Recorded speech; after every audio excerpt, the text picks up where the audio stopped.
It's a beautiful night for baseball in Washington, Pennsylvania, and the stakes have changed for the Evansville Otters. A good evening to you, and welcome into the Otters Digital Network. I'm Matthew Will, joining you here at Wild Things Park in Washington. Things changed after last night. The Wild Things won the West Division, taking that opportunity away from Evansville, and the Schaumburg Boomers defeated Lake Erie, coming from behind multiple times to win that one, bumping the Otters out of second place. So the whole scope of this West Division changed in just a few hours of last night. Evansville now has to ask for Lake Erie potentially to help them. They need Schaumburg to lose. Then the Otters have to get themselves a win to swap back up to the second place spot. A lot on the line here, as there's basically a three-horse race now for this final spot or the final two spots in this West Division. Schaumburg is 6 games back, Otters 6.5 back, and then at 9 back is that Lake Erie squad, a squad that's been really good in these last couple of weeks, and I would not be surprised at all if Lake Erie is a team that potentially comes up and steals a playoff spot from either Evansville or Schaumburg. Want to walk you through this, how things look here, especially in the West Division as we come into this Wednesday night. Washington leading the way, 57-34, now owners of the West Division. Like I mentioned, 6 games back are the Boomers of Schaumburg. 6.5 back is Evansville. Then a little bit of a jump down to Lake Erie, who 2.5 back of the Otters are Lake Erie at 9 back. Joliet a half game back of them, and Joliet is currently engaging in game 1 of a doubleheader today at Florence. Then you get to the 3 teams that have been eliminated from playoff contention. Gateway, Florence, and Windy City all have had their postseason dreams taken away from them. Over on the East Division, rain halted 3 of the 4 games over there yesterday, so there are a few doubleheaders today and then, of course, tomorrow to help even up all those things. Quebec is still leading the way. They're the only team who has clinched a spot. They're followed by New York, who made a big jump after their win last night at 52-38. They've got 5 games left, 6 back of Quebec, that New York team is, and then Ottawa's 6 back, Sussex is 6 back. Currently that 3-way tie for second place in the East Division. Then Tri-City, the only other team hanging on to postseason hopes. They're 8.5 back of Quebec, 2.5 back of that final playoff spot. They've just concluded the meeting at the plate between our 2 managers, and they're just about to welcome the teams on for the national anthem. We'll take one final break, and on the other side, we've got first pitch here between the Wild Things and the Evansville Otters. Don't go anywhere. First pitch is next.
Evansville Otters baseball on the Otters Digital Network is brought to you by Working Distributors Evansville.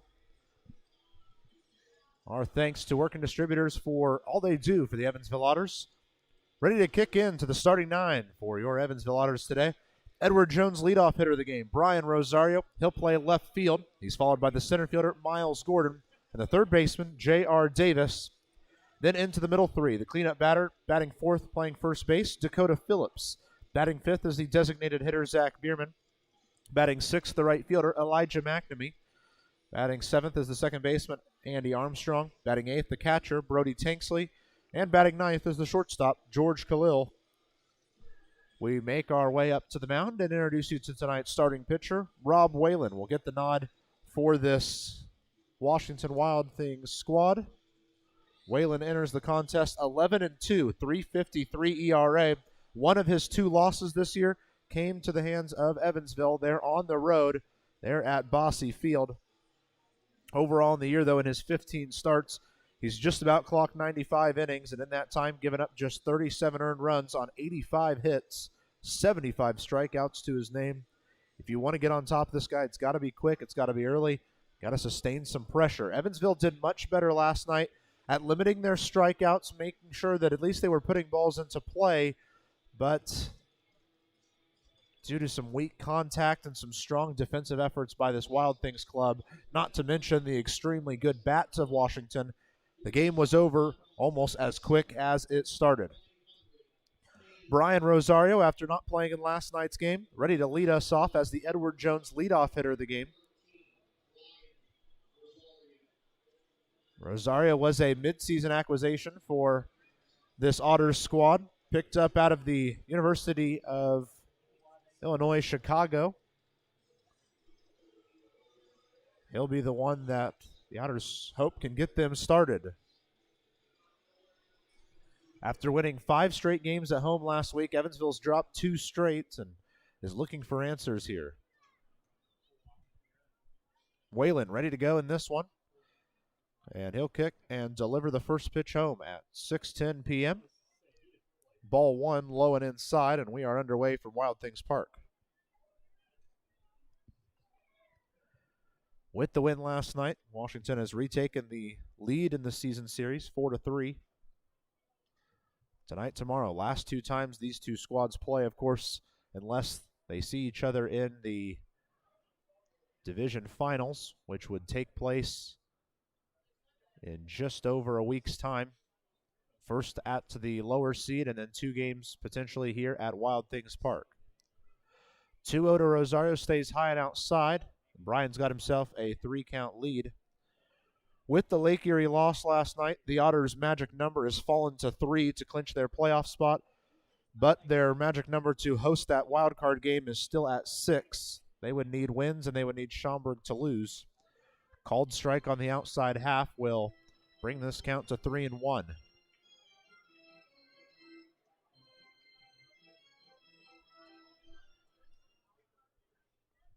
Whalen fires home on a 3-1. It'll miss on the outside edge, and Rosario will lead off this game with a walk. So after not playing last night, Rosario wastes no time getting on base. Takes us to the center fielder, Miles Gordon. In last night's game, Gordon bat down in that 7 hole, had a RBI triple in the second inning, and it looked like for a long time that might be the Otters' only run of offense. But then later in the game, picked up a couple of walks, one of which was part of that big 8th inning when Evansville scored 4 runs just to make the loss sting a bit less. First pitch home to Gordon. He takes it outside for ball 1. Whalen taking a couple extra seconds to walk back up to the mound. Obviously frustrated with the way this one started.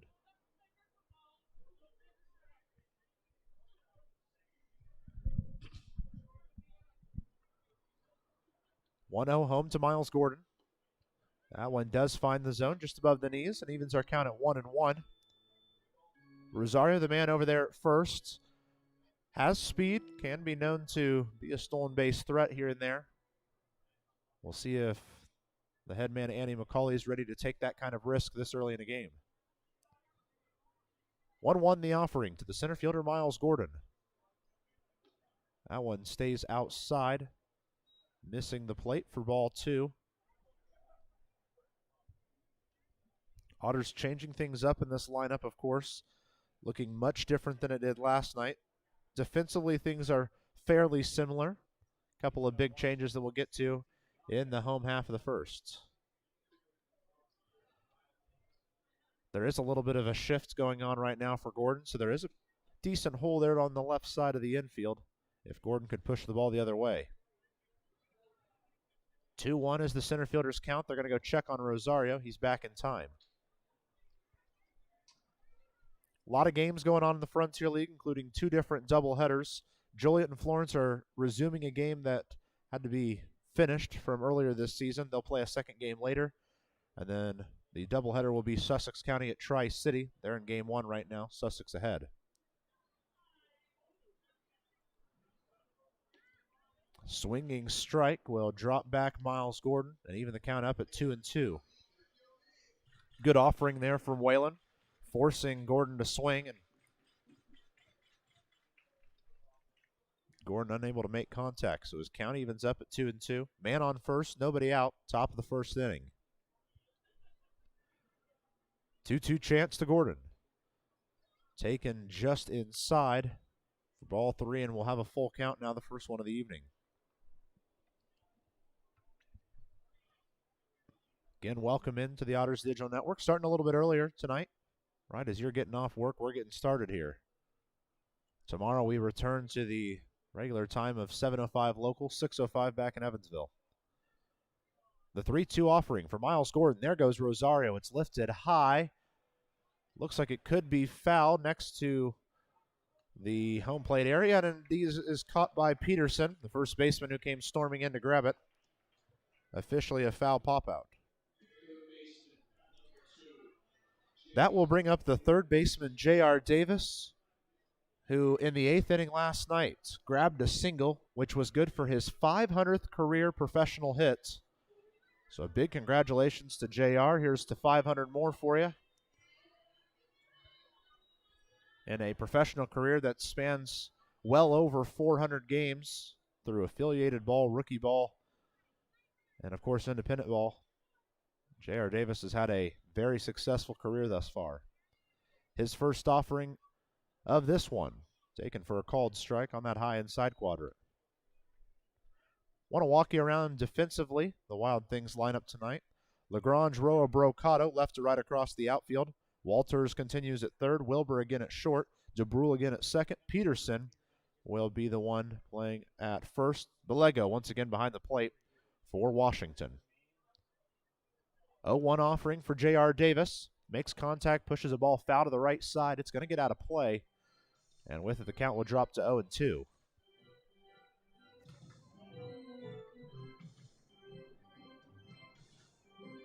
So if you're wondering what playoff schedule looks like now that Washington has clinched the 1 seed, well, at least right now we know that if Evansville makes the playoff, they'll play on Tuesday, September 6th in the 1-game wildcard game.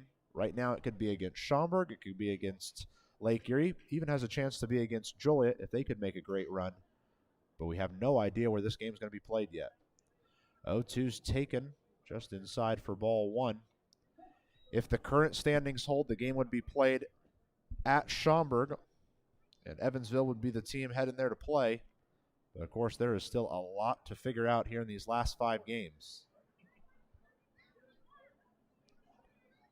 Rosario with a decent lead over at first. 1-2 the count to the third baseman, J.R. Davis. 1 out in the top of the first inning.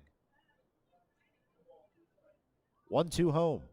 Push to the right side, down the right field line. It's going to be fair. Rosario's going to round second. And the Otters are going to have man at first and third.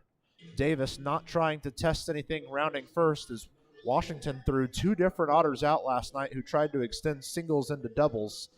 Would not be surprised if the base running becomes a little more conservative for the Otters tonight. But a 1-out single has put men on the corner for Evansville with Dakota Phillips heading to the plate. Phillips is our first baseman tonight. Ever since returning to the lineup earlier this week after missing almost a month and a half due to a hand injury, he's thus far just been third base and DHing For Phillips, it's his 5th start at first base this year. Unsure as if we're going to see Phillips once again return behind the plate before the year's end. Hard to tell, at least right now. First pitch to him's inside for ball 1. Whalen a little upset that one not called strike. Rosario's on third, Davis on first. 1 out in the top of the first inning. Evansville trying to be the ones who set the pace in this ball game. 1-0 offering to Dakota Phillips. He makes contact, pushes the ball out towards left. Lagrange getting underneath it, brings it in for out number 2. They're going to send the man home. The throw in will not be relayed, and because of it, it's going to be a sacrifice fly RBI for Dakota Phillips, and the Otters are on the board here in the first inning. I'm sure Phillips a bit frustrated there that he couldn't do any more, but he will still be the recipient of many high fives on his way down into the dugout. Does his job, gets the Otters on the board. Rosario scores. Davis stuck at first. So with now 2 outs and a man at first, Zach Biermann's heading to the plate. Biermann is the DH this evening. His first offering is fouled over to the third base side. Out of play. 4 strike 1.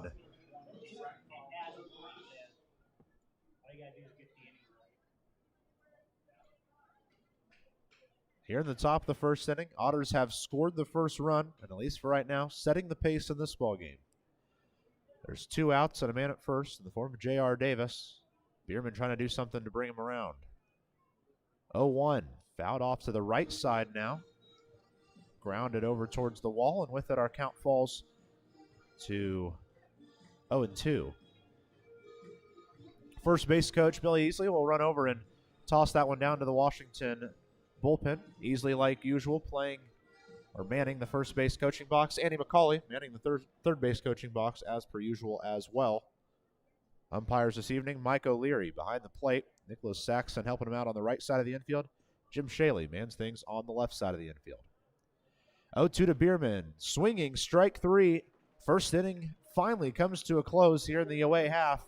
Otters are able to strike 1 on a Dakota Phillips sacrifice fly RBI. We make our way to the home half of the first. It's Evansville 1, Wild Things coming to bat here on your home for the Otters, the Otters Digital Network.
Bottom of the first coming at you here on the Otters Digital Network. Otters have themselves a 1-run lead thanks to a sacrifice fly RBI from Dakota Phillips. But now we want to turn your attention to the mound and introduce you to tonight's starter for the Otters, Ryan O'Reilly, the second-year Otter out of McKenna, Illinois, making his 14th start on the year. His most recent coming against Joliet back at home this week, where he gave up 2 runs, neither of them earned, on 5 hits in 6 innings. Because of the unearned runs, he received a no decision. The Otters ended up winning that game via sudden death in a fake 12th inning in one of the most confusing games we've ever had at Bosse Field. Otters won the game, though, and it was the second game in a row that O'Reilly aided the Otters into a win. On the year, O'Reilly is sitting at a 6-6 overall record with a 4.35 ERA, and he starts off with a called strike one to Scotty DeBrule. DeBrule playing second, leading off for Washington. He'll be followed by the right fielder, Anthony Brocato, and the first baseman, Tristan Peterson. Another called strike, this one on the outside, gives O'Reilly a couple pitch lead. Working into the middle three for Washington, left fielder Wagner Lagrange is the cleanup man. Batting fifth is the DH, Andrew Check. Batting sixth, the catcher, Cam Bellego. Batting seventh is the third baseman, Ian Walters. Batting eighth, the center fielder, Hector Roa. And batting ninth is the shortstop, Tyler Wilbur.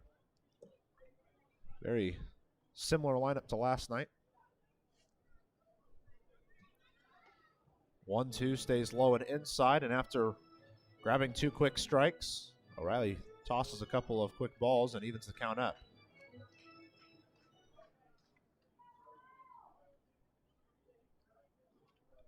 Two home. Grounded up in the middle, and it's into the glove of O'Reilly. A look what I found play. It's over to first in time for out number one. Was grounded weakly enough that Armstrong should have been able to make a play, but he didn't even need to work his way over there. O'Reilly was able to get it. O'Reilly made his professional debut last year against Southern Illinois. He gave up 2 unearned runs on 4 hits in 4 innings, and then grabbed his first win a week later at Gateway, giving up 3 runs on 3 hits. Starts off another count with a swinging strike, this one to the right fielder, Anthony Brocato. O'Reilly finished last year 4th in the Frontier League in ERA, a 2.89. By the end of things, at least right now, it's very possible this is the final start for O'Reilly in the regular season. We could see him in the postseason, depending on how far the Otters were to make it.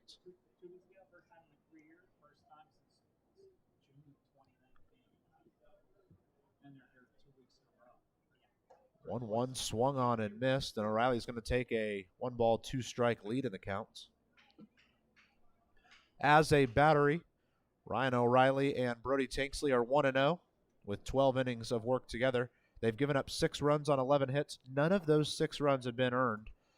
And just like that, O'Reilly's going to get himself a German American Bank strikeout on Anthony Brocato, and it's 2 up, 2 down to start things off here in the first.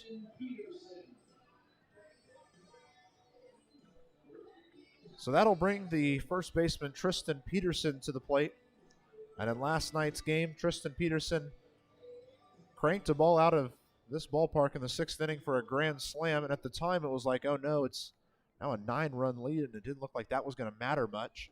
Otters made a little push at the end, and the grand slam ended up being some quality insurance, as Evansville was at least able to bring themselves back to within 5 by the end of things. 1-0 home, taken for a called strike, and with it our count evens up on Tristan Peterson.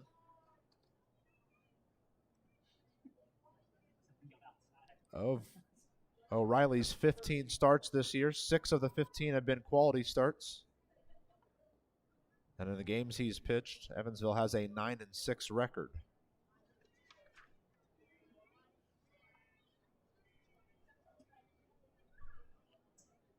Two balls, 1 strike, the count on Tristan Peterson. 2 outs, nobody on, bottom of the 1st inning. Low outside pitch almost gets Peterson to go, but a check swing is in time to take the count to 3-1 now.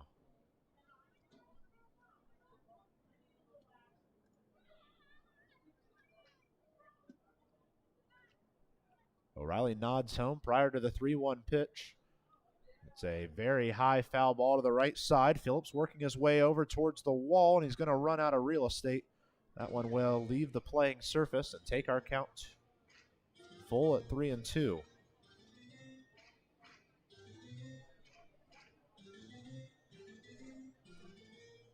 They're into the top of the 8th of that resumed game in Florence. Slammers coming back, but still struggling to keep themselves afloat. They trail 8-5. They're in the top of the 8th inning right now. 3-2 is low and outside for Peterson, and he's going to lead off his day with a walk with 2 outs here in the first inning.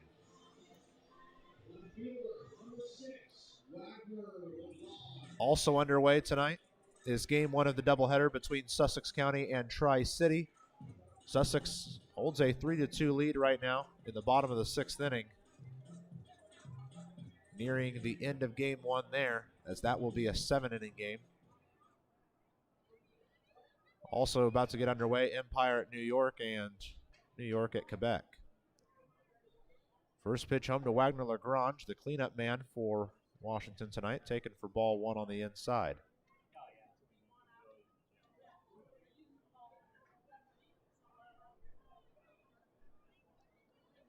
One ball, no strikes for the left fielder Wagner Lagrange. O'Reilly fires home, and way out in front of it was Lagrange for a swinging strike. Good crowd on hand here at Wild Things Park, especially down in the lower section. Almost at capacity there, especially on the left side of that lower bowl. The upper sides of both a little bit scattered around. 1-1 is off the handle of the bat, fouled off, or in play to the right side, and it's going to end up dropping in front of Armstrong. He had no play to make, and the throw across is not in time to get anyone. There's now men at first and third after the first base hit of the game from Washington. And now O'Reilly's going to have to be careful that he doesn't give up any first inning runs here, as after 2 really quick outs, the Wild Things are starting to threaten here.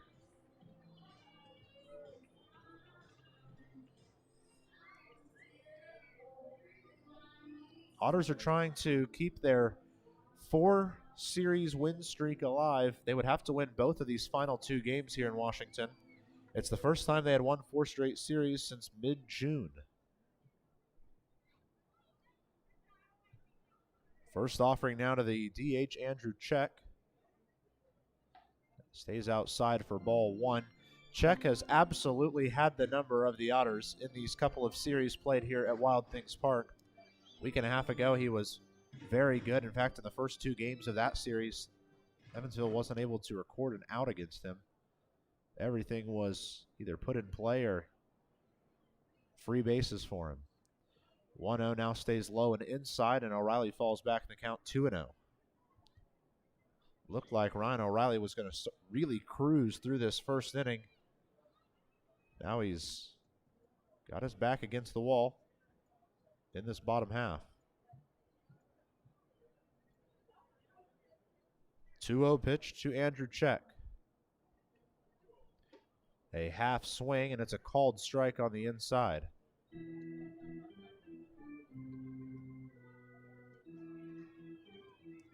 Man at first is Lagrange. On third, Tristan Peterson. Peterson reached on the walk, then Lagrange put him at first and third with his blooping single to the right side. 2-1 to the plate. Way inside ball 3. And O'Reilly going to have to make sure he doesn't walk him loaded now.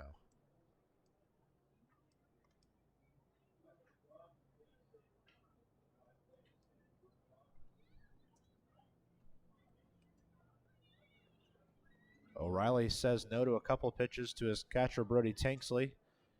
Brings himself set and fires home on the 3-1 pitch to Check. In there for a called strike.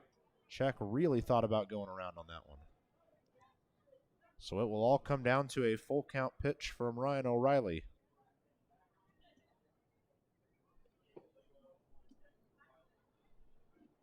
Lagrange at first, Peterson at third.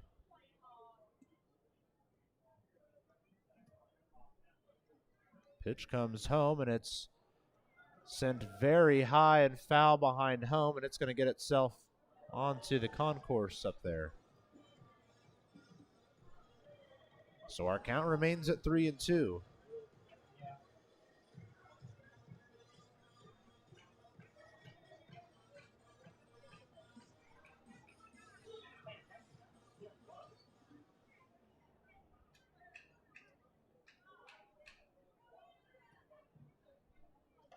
Pitch stays high and out, and with it, Andrew Check's going to get himself a full count walk and load the bases.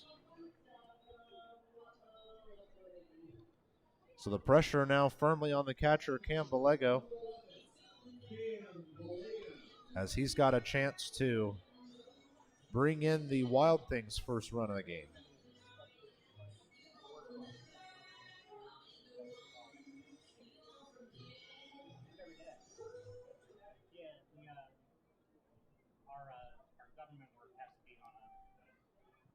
O'Reilly has to find it out now. His first pitch home to Cam Bellego. Bounces in on the outside for ball one.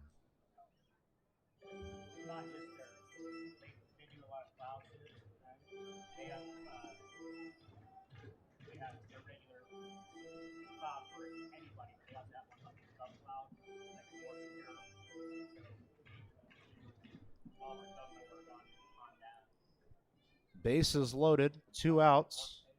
A 1-0 offering. Home from Ryan O'Reilly. Finds the zone and evens our count at 1-1. The outside pitch did the trick. Ryan O'Reilly got 2 really quick outs to start this inning, but he's let the last 3 men get on base. A walk, a blooping single, and then another walk.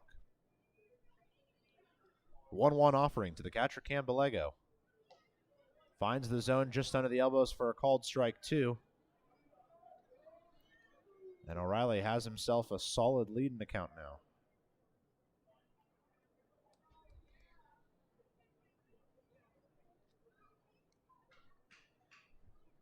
Check at first, LaGrange at second, Peterson at third.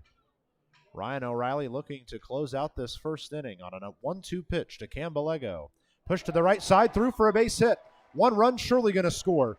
They relay a man home. The throw to the plate looks good, and in time, Elijah McNamee nails a man at home with a beautiful throw from right field. Our game will just stay tied.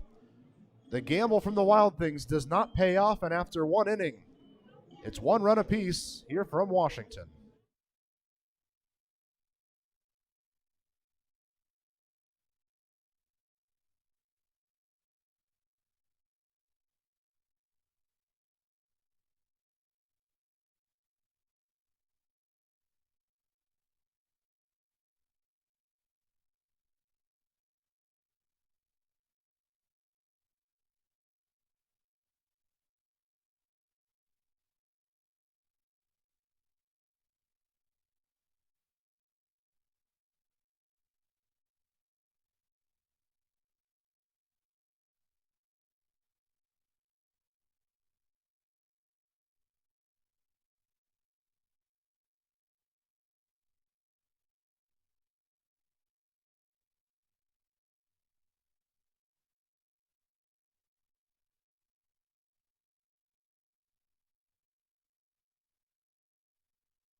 Top of the second inning here in Washington. Evansville grabbed a run in the top half, but then Ryan O'Reilly gives up 1 in the bottom half with 2 outs.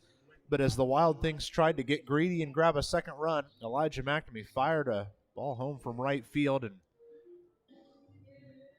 said no thank you to the second one. Otters extremely lucky to have guys like Jeffrey Baez and Elijah McNamee in their left and right fields that can gun down men at home with really strong, accurate throws. First pitch home to Elijah McNamee is outside for ball one here in the second inning. McNamee, Armstrong, and Tanksley, the three due up for Evansville.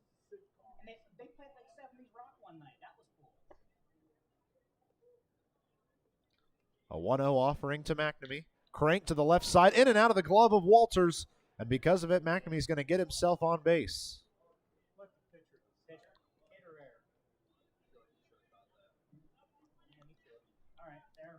A zooming ball to the third baseman, in and out of his glove, and because of it, McNamee will reach on the air here to kick off the second inning.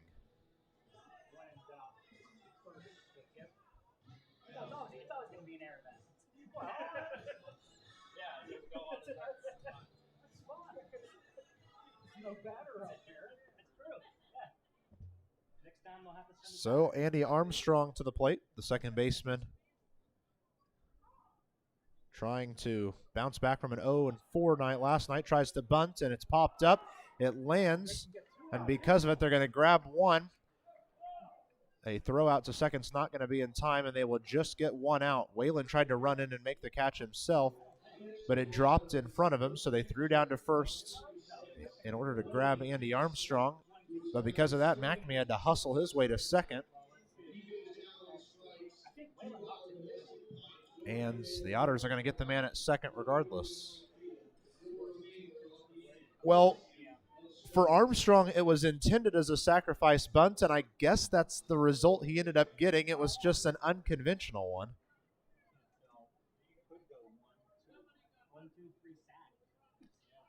McNamee is going to get himself to second because of it, though, and Brody Tanksley heads to the plate now.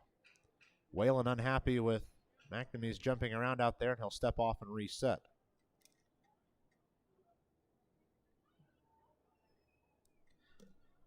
McNamee at second with one out. Brody Tanksley at the plate. First pitch home to him. Perfect placement for called strike one. Brody Tanksley was not being used a whole bunch with this squad, mostly as the bullpen catcher, and then Felix had a little struggle with his neck, and due to the concussion protocol, Tanksley was called into action a couple weeks ago, and he stepped up well, though you're not seeing it in the home run and hit and RBI categories as much. He's definitely putting up consistent hits in these last few games, but the strikeout starting to sneak up on him a little bit more. After the foul ball, he's back 0-2 in the count with one out and a man at second in the form of Elijah McNamee. 0-2 home to Tanksley. There goes McNamee, and the ball escapes the glove of Bellego on the relay, and because of it, McNamee's going to get himself to third on the inside, ball one.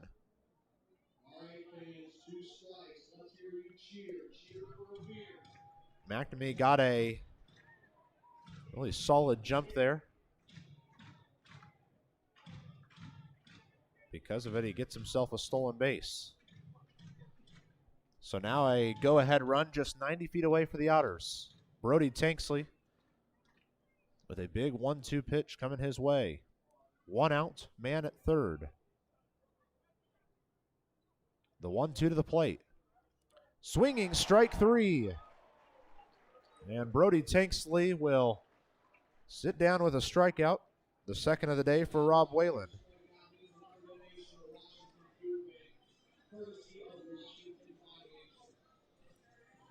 So now the pressure will all be on the shortstop, George Khalil.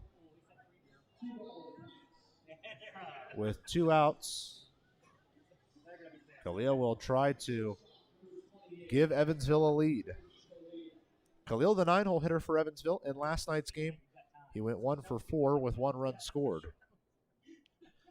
First pitch to him, catches the high inside corner for a called strike one.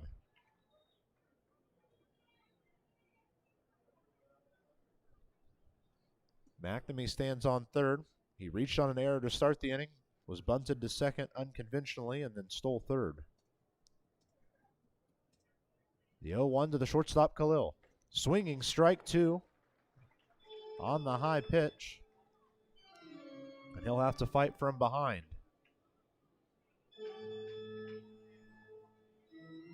George is trying to avoid dropping under the 200 batting average line. RBI base hit here would certainly help the campaign for him. 0-2 the count for the Australian shortstop. And Whalen will deliver.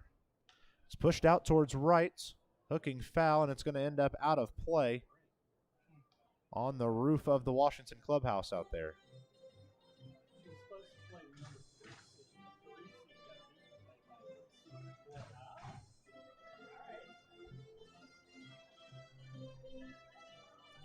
So a little bit of time before this next offering on the 0-2.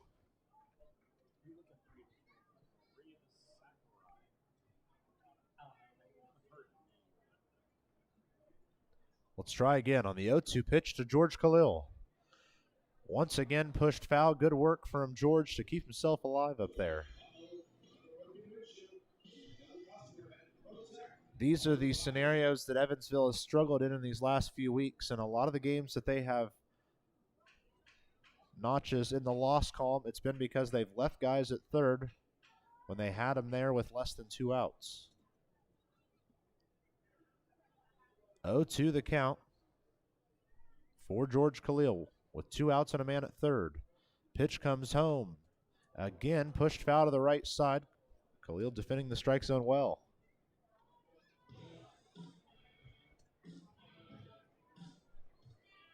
One final game here tomorrow night, and at least for the time being, it would be the final game between Evansville and Washington. Otters would sure hope it's not the final one of 2022, as they'd hope they'd be playing once again in the West Division Finals. Long way to go before then, though. 0-2 home to Khalil. Again fouled back. Great work from George. After tomorrow night's game here, Otters head to Florence.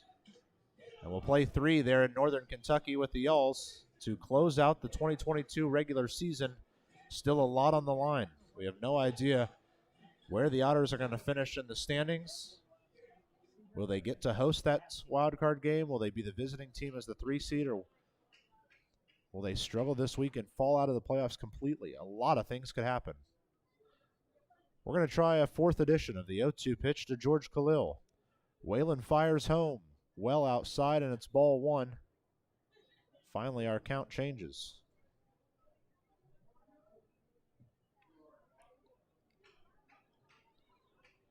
Elijah McNamee started off the inning, reaching on an air on a rocket to the third baseman Walters. He's since made it to third and stands just 90 feet away from giving Evansville another lead. The 1-2 to the shortstop, George Khalil.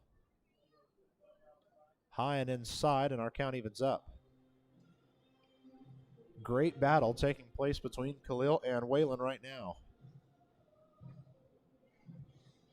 Whalen, the only righty the Otters going to face this week here in Washington, as the Wild Things will throw Sandro Cabrera, the lefty, who is 7-4 this year. He'll go against Evansville's lefty Brett Adcock tomorrow. 2-2 the offering for Khalil. Rob Whalen fires home.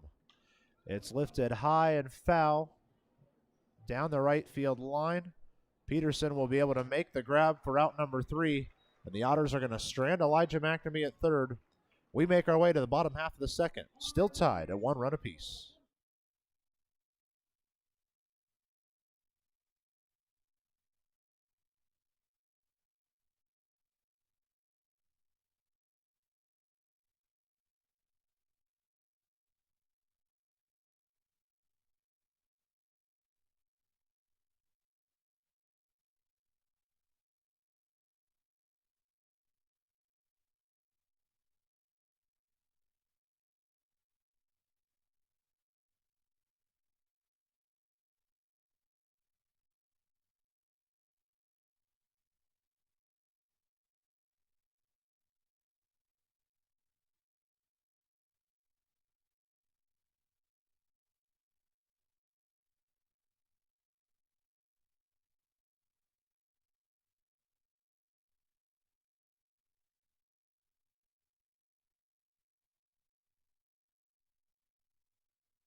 Bottom of the second inning here on the Otters Digital Network. Evansville unable to bring a man home from third in the second, and we'll see if that comes back to bite them. Wild Things will bring their 7, 8, 9 hitters to the plate. Walters, Roa, and Wilbur due up here in the second inning. Ryan O'Reilly started this game beautifully, grabbed a quick out on a comebacker play and then struck out the next man, but then allowed 3 straight men to reach, and an RBI single from Cam Bellego brought in 1. The Wild Things got greedy, tried to send a second one home, and McNamee's great throw from right field grabbed out number 3. 0-1 home, stays outside and evens our count at 1 ball, 1 strike for the third baseman, Ian Walters.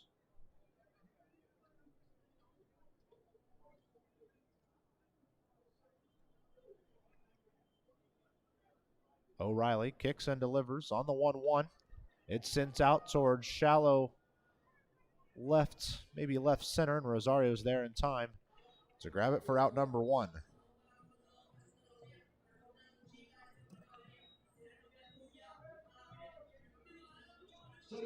So in the 6th inning of the 7-inning game that's starting off the doubleheader for Sussex and Tri-City, the Valley Cats score 5 runs in the bottom of the 6th inning to take a 7-3 lead, and Sussex is now down to their last 3 outs in the top half of the 7th inning, game 1 of their doubleheader.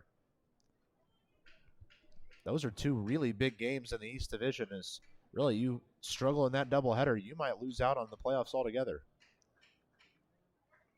O'Reilly with a quick couple of pitches, 1 for a called strike, 1 for a ball.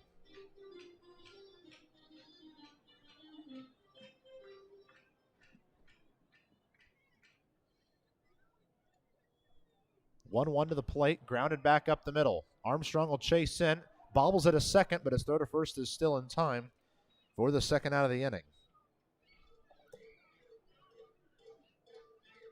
Different look for the Otters out there as it's Dakota Phillips at first.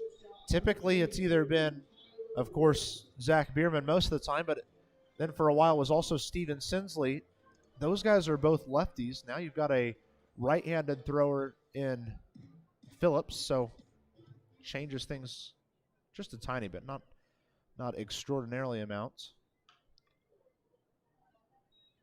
It's just especially a different look from up here. Now instead of Biermann facing us, we've got Phillips facing the opposite direction. O'Reilly on to the 9-hole hitter Tyler Wilbur, who starts off with a ground ball to the left side foul for strike 1, and now a swinging strike 2 on the inside. And O'Reilly has a chance to actually grab himself a 3-up, 3-down inning. Now with this potential next pitch. No balls, 2 strikes to the shortstop Wilbur. Firing home is O'Reilly, and it's sent foul to the right side, out of play. Count remains at 0-2.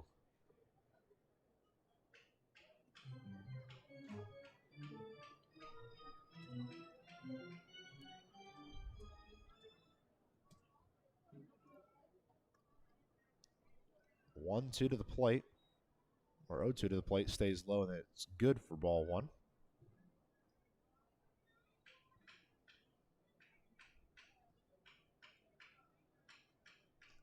Evansville trying to answer their scoreless top half with a scoreless bottom half, and indeed they will on a foul tip strike 3 home from Tyler Wilbur.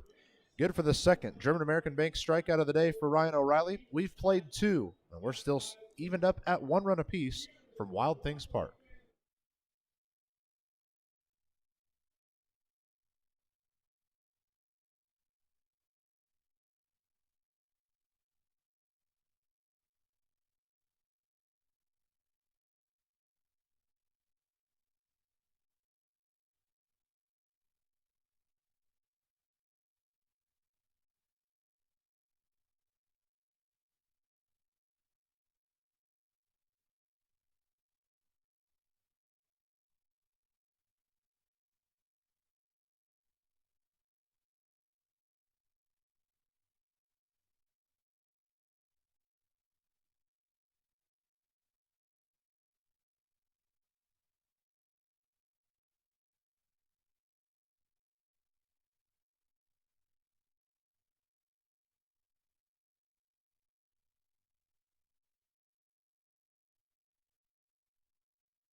Top of the third inning here for Wild Things Park. Great work from Ryan O'Reilly and the Otters defense to answer their scoreless half with a scoreless half on the other side. And because of it, we're on to the third inning, back to the top of the order, and the Edward Jones leadoff hitter of the game, Brian Rosario. He reached on a walk his first time up, and you know what they say about leadoff walks, they'll always come back to score on you. And indeed, Rosario did on a sac fly RBI from Dakota Phillips. First pitch of this second at-bat on the way, and it stays too far inside for ball one. Rosario dropped under 300 for the first time since joining the Otters. Currently sitting at 295. 1-0 towards him, and he hits one hard to the right side into the glove of DeBrule at second. The throw to first is just barely in time for the first out. Wonderful play made by the second baseman DeBrule to even get to that ball, let alone make an accurate throw afterwards.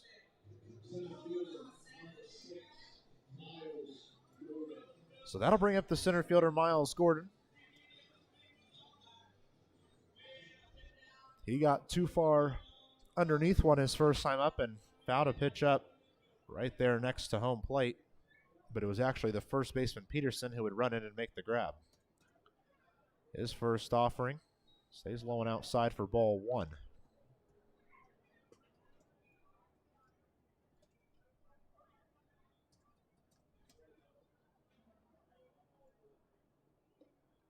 One-0 stays low yet again and expands the count out to 2 balls, no strikes.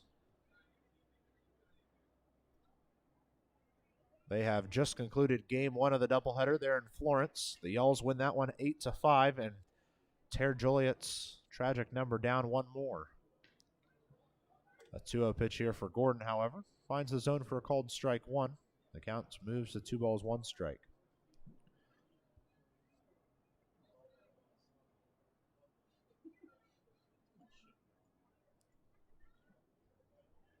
The 2-1 offering to Gordon.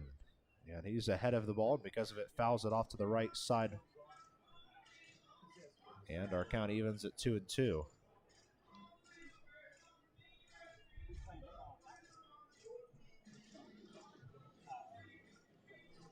They are just about to get started in Ottawa between Trois-Rivières and Ottawa. Just about to get started there. Just about to get started between New Jersey and Quebec. And just about to get started between Lake Erie and Schaumburg. Gordon puts a ball in play out towards the second baseman, DeBrule. There's going to be a close play at first.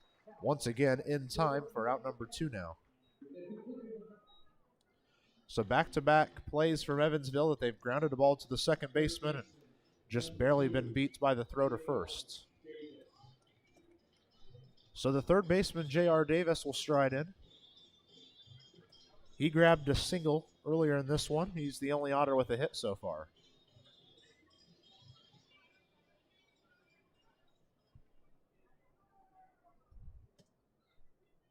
First offering to Davis of this second at-bat. Across for a called strike. He tried to check the swing, but it didn't end up mattering for him.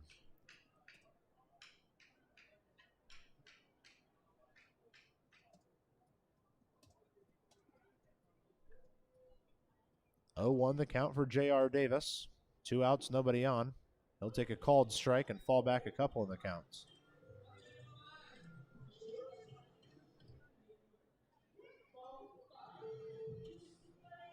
Defense does have a bit of a shift for Davis to the left side, as the shortstop Wilbur playing a little bit more in the gap there between second and third. 0-2 to Davis. It's grounded to the left side foul, and Andy McCauley will make a nice play in the third base coaching box. With it, our count remains at no balls, 2 strikes.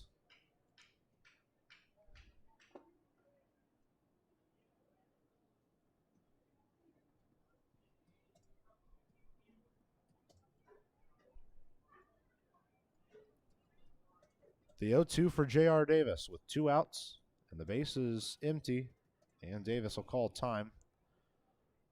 Not happy with how long it was taken to receive the 0-2 pitch.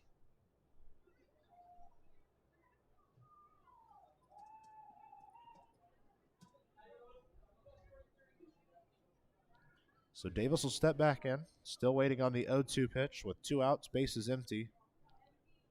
Whalen ready to go, and he'll kick and deliver. On the 0-2, a half swing from Davis. They say no, he did not go around, so it's ball 1.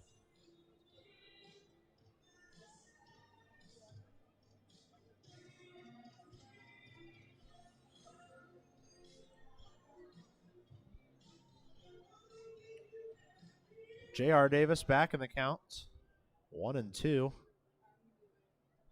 Pitch comes home now. He zooms it to the left side, through for a base hit, and Davis already has himself a multi-hit outing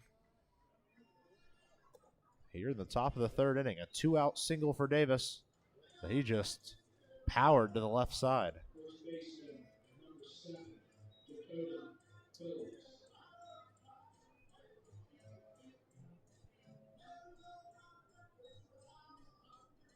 So Dakota Phillips will head to the plate. He is responsible for the Otters' only RBI of the day. It was a sacrifice fly RBI back in the 1st that scored Rosario from 3rd. 2 outs. Man at first is Davis. First pitch to Dakota Phillips is on the way now, and he will let it be for ball 1 on the outside.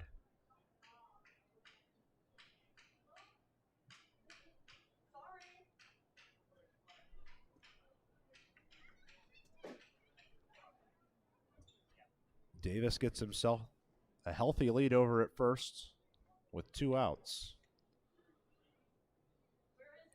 A 1-0 offering to Dakota Phillips. Again outside, this one for ball 2.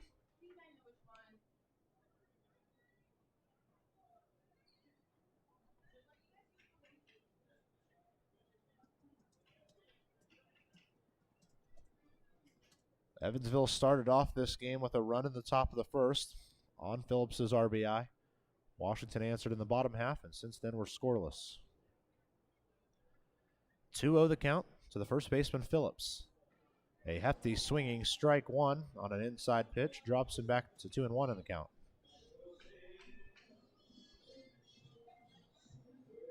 Again, don't forget the series concludes tomorrow.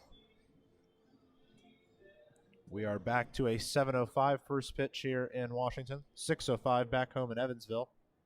You can catch the game here on the Otters Digital Network, 100% free. 2-1, and it's foul tipped into the catcher Bellego, and the count evens at 2 balls, 2 strikes now for Phillips.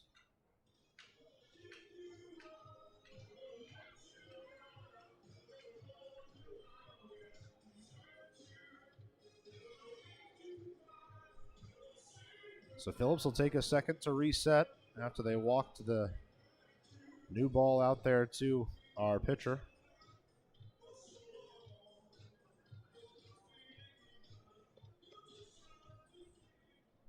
J.R. Davis stands at first after his 2-out single.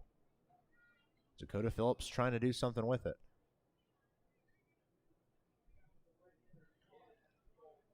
A 2-2 home is again foul tipped. This one back into the netting. And Phillips will stay alive.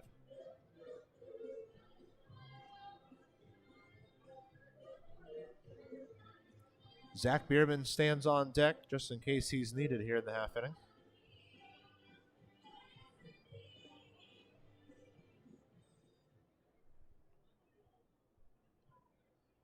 Whalen glances over at Davis, who has a good lead over at first. 2-2 the offering to Dakota Phillips with 2 outs here in the top half of the 3rd. Phillips again grounds the ball off, this time to the right side, bouncing towards the wall over there. And our count remains 2 balls and 2 strikes.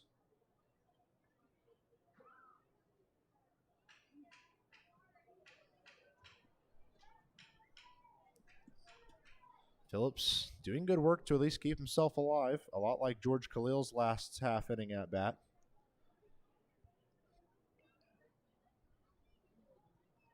This counts even at 2 balls, 2 strikes. Here with 2 outs and a man at first. Again, Whalen fires home on the 2-2. This time it's put in play past the first baseman. A long run for DeBrule. He can't get to it. And because of it, Davis is going to stretch it over to third, and the Otters have man at the corners with 2 outs after a hard-earned single for Dakota Phillips, one he just powered to the right side. DeBrule probably ran halfway to the right field corner trying to make a play on that ball, and it had maybe a half foot short out there.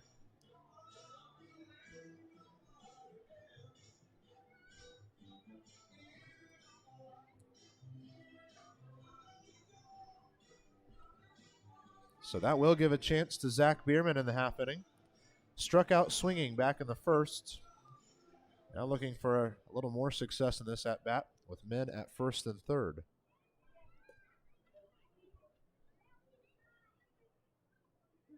First pitch to the power bat of Biermann, taken for a called strike one, just under the elbows on the outside half.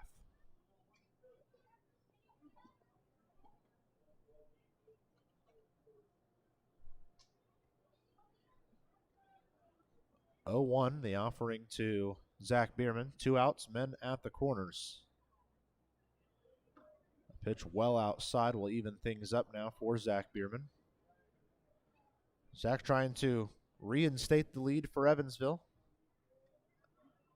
after their first inning lead was immediately erased by the Wild Things in the bottom half of the first.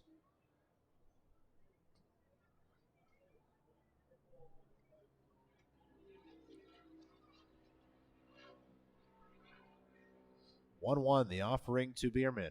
Way out ahead of 1 for a swinging strike 2. And Biermann's going to have to defend to avoid his second strikeout of the day.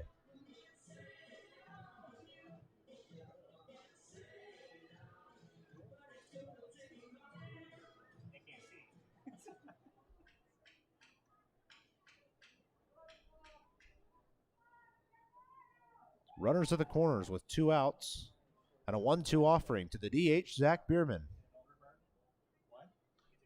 Fouls one back into the netting, keeps himself alive in the count.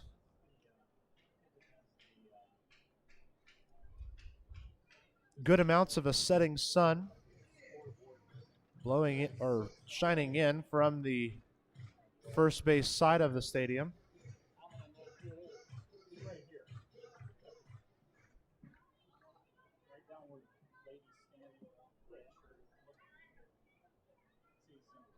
Really the only person that might have trouble right now is the left fielder on both squads, as that's where the sun's shining the worst, maybe the third baseman as well. We try again on a 1-2 offering to Zach Biermann here with 2 outs, men at the corner. Evansville trying to retake their lead. 1-2 home. It's sent right back up the middle into the glove of Whalen. He will underhand it to first in time for out number 3. Otters are going to strand a couple of men here in the third, and we're on our way to the bottom half of the third, still tied at 1 run apiece.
Home half of the third inning, and we're back to the top of the order for the Wild Things. Scotty DeBrule, Anthony Brocato, and Tristan Peterson are the three due up.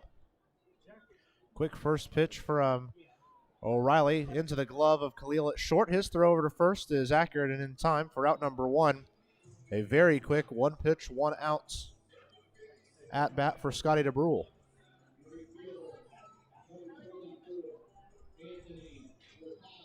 To the 2-hole we go, and Anthony Brocato, the right fielder, heads in. Brocato was having an excellent year with Florence, was a deadline day acquisition here for Washington, and he picked up where he left off. First pitch here, a called strike one on a nice pitch from Ryan O'Reilly that had some nice movement to it as well.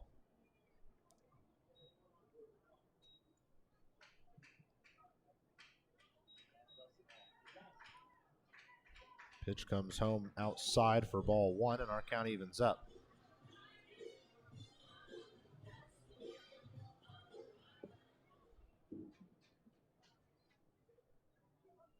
One and one, the offering to Brocato.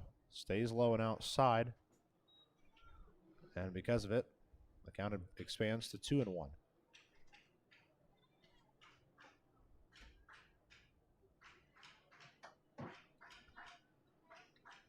Brocato sends one grounding to the left side into the glove of Davis. Long throw across in time for out number 2. Good play there from Davis, not only to make sure that ended up in his glove, but also take time to set the feet, make the throw accurate across to Phillips. So for the third straight inning, Ryan O'Reilly gets 2 really quick outs to start the inning. But now he'll welcome Tristan Peterson to the plate. First time that Peterson came to the plate was in a similar situation. 2 quick outs in front of him. Then Peterson was the first of 4 men to reach, helping Washington grab themselves a run. This count will start off with ball 1.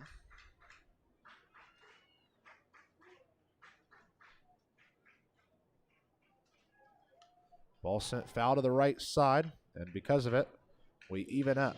1 ball and 1 strike.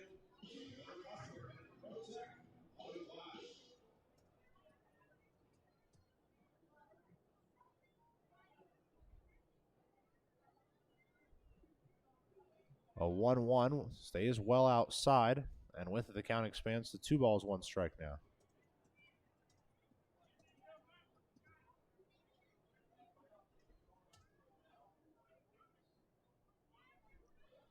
Hard throw from O'Reilly stays well inside for ball 3. And once again, we see Tristan Peterson well on his way to a potential walk now.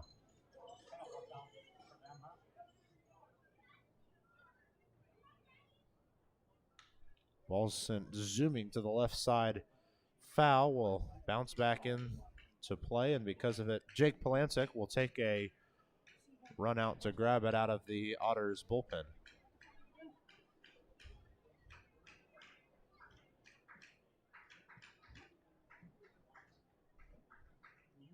Two or the 3-1 home inside for ball 4, and Peterson has his second walk of the day. Both of them 2-out walks.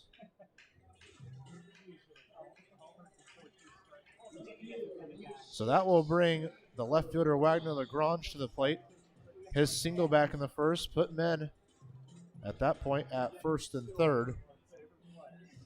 Of course, helped set up the later RBI single from Bellego.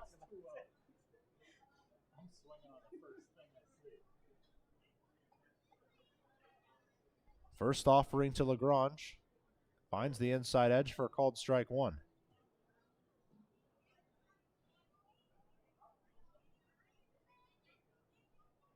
Small lead over at first for Peterson.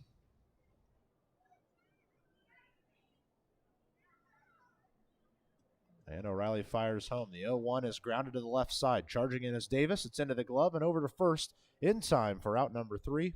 A 2-out walk will not come back to haunt Evansville, and we are on to the 4th inning, still tied at 1 run apiece here from Washington.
Top of the fourth inning, and Evansville returns to the plate with Elijah McNamee, Andy Armstrong, and Brody Tanksley due up.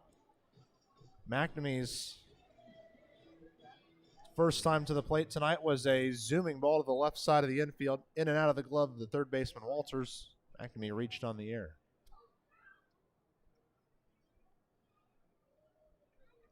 The first offering here in this at-bat for McNamee on the way. Outside for ball one.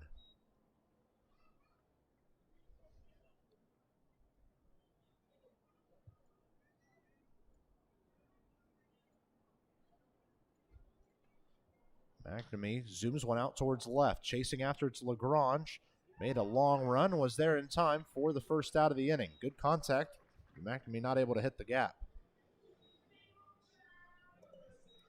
So the second baseman, Andy Armstrong, to the plate now.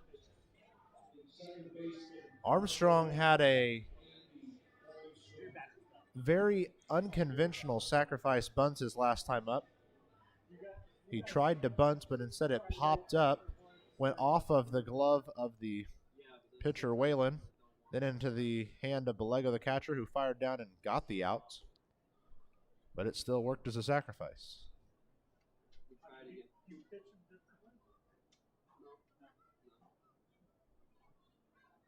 1-0. Armstrong takes a high and in for ball two.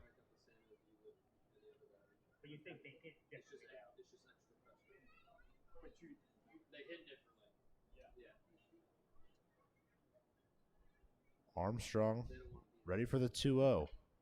Zooms one to the left side. It takes a weird hop on Wilbur, but he's able to grab it, throw over to first, and get it there in time for out number 2.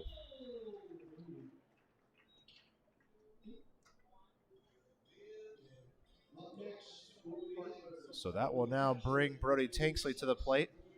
2 outs, nobody on.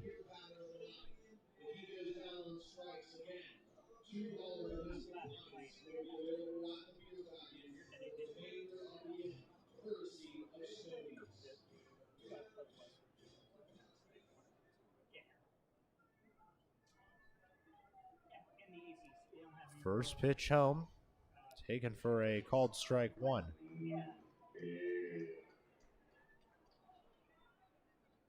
Whalen will ask for a new ball after that first pitch home for a strike on Tanksley.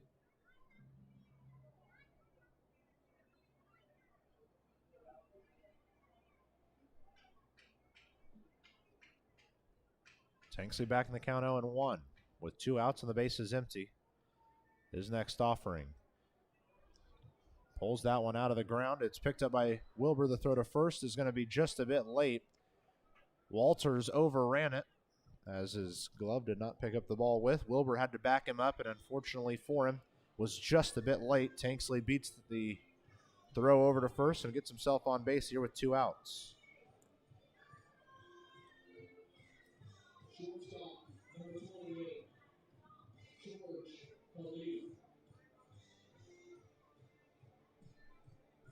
So it's a second straight inning that Evansville, after putting up 2 quick outs, is able to get a man on base.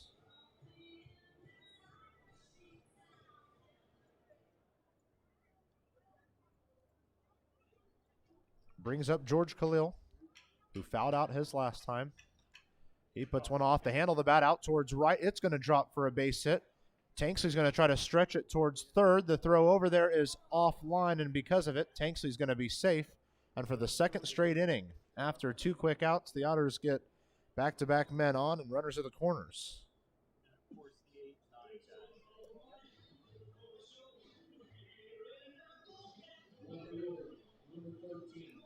So back to the top of the order we go, to the Edward Jones leadoff hitter of the game, Brian Rosario. He's 0 for 1 with a walk and a ground out so far. Now he's got a chance with a man in scoring position.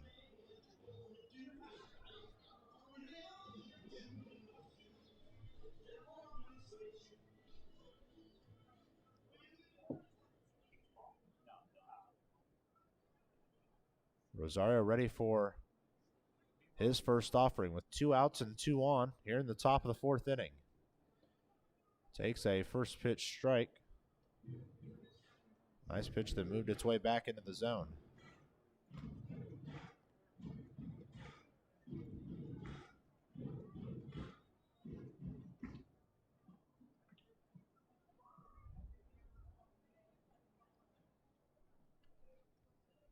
An 0-1 for the Edward Jones leadoff hitter, Brian Rosario. Stays high and outside. And with it, we even up. 1 ball, 1 strike. Rosario trying to give Evansville another lead. If they're unable to bring Tanksley home, it would be the 3rd straight inning they've left a man stranded at 3rd. A 1-1 for Rosario. Zoomed foul to the left side. It's going to end up in the seating area. And we'll drop Rosario back to a 1-2 count.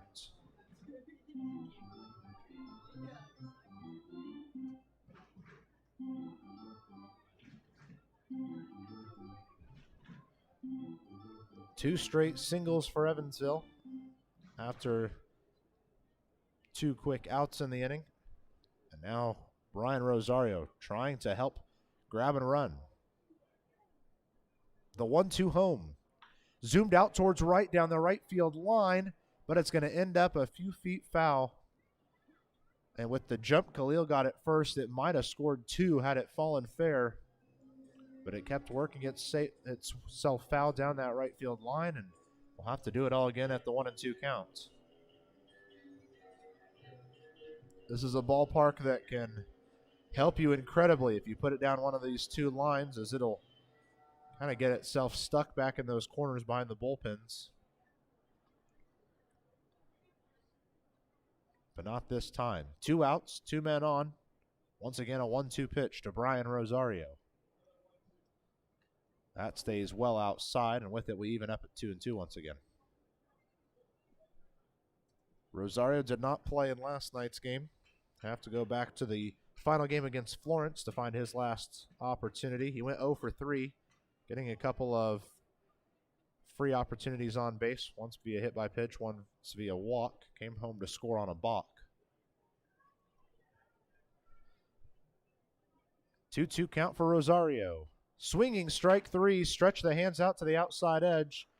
And because of it, Otters strand a man at 3rd for the 3rd straight inning. And we're on our way to the bottom half of the 4th. Still tied at 1 run apiece.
Bottom of the 4th inning here from Wild Things Park in Washington. The sun has finally left the playing field, and we are encompassed in shade.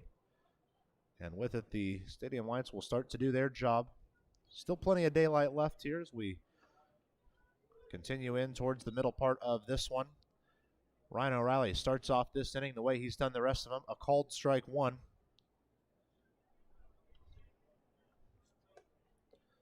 His 0-1 is sent sharply towards Phillips at first. He'll go step on first himself for out number 1 against Andrew Check.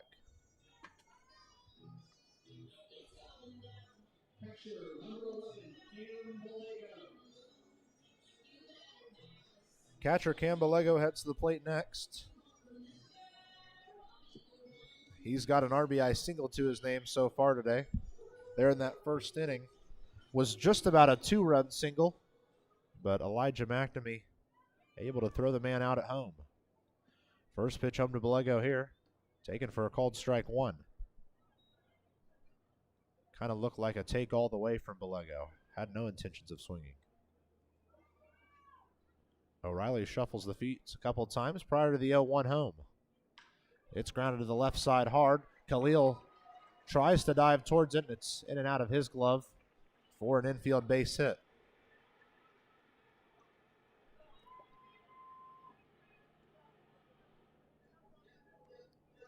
So the third baseman, Ian Walters, now heads to the plate with a man on first and 1 out.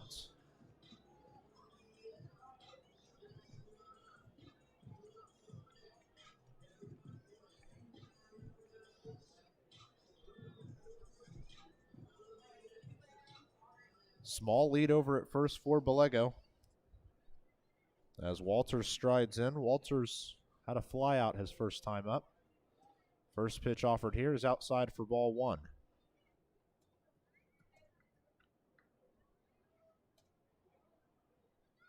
Vital for the Otters that they're the one who scored the next run.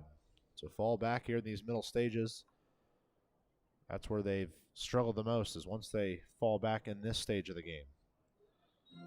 Pitch high and outside, takes the count now to 2-0 for Ian Walters. Both starters have been good thus far, working out of a couple of jams here and there.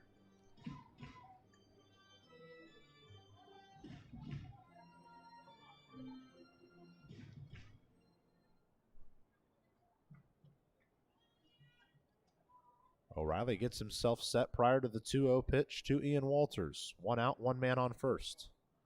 Swinging strike will bring O'Reilly a little closer. Again, we do have a final from that first game of the doubleheader between Tri-City and Sussex County. The Valley Cats score 5 6th-inning runs to take a lead and win 7-3. Florence defeated Joliet 8-5 in game 1 of their doubleheader because this was a resumed game.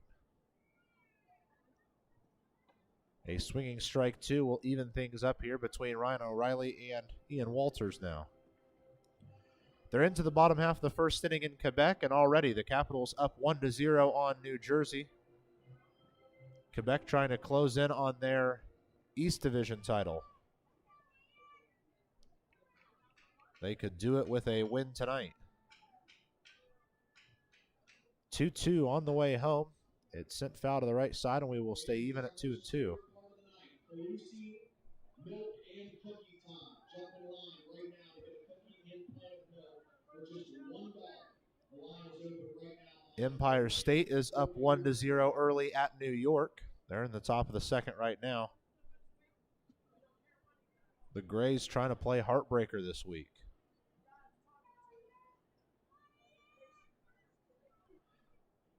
Two balls, 2 strikes. As the pitch comes home, it's sent foul to the left side. Will get out of play, and the at-bat will continue.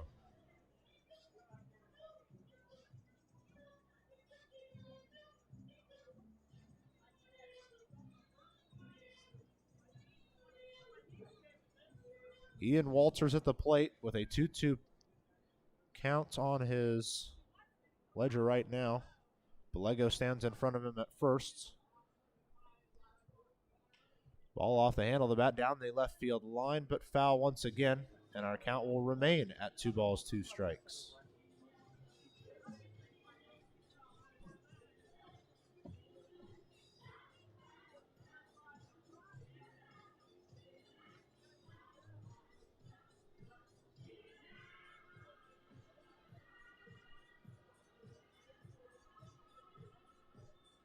Bellego gets himself another good lead over at first prior to another edition of the 2-2 pitch for Ian Walters.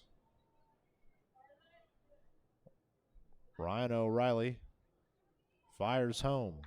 It's sent out towards center. Charging in is Miles Gordon. Seems to be underneath it, and indeed he is. 4 out, number 2 in the inning.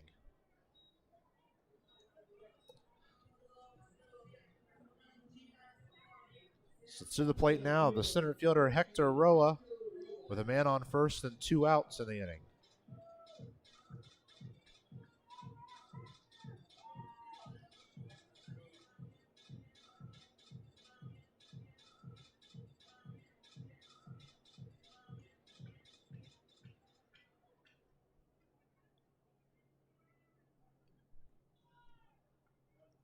First pitch home to the center fielder Hector Roa, here with 2 outs and a man at first.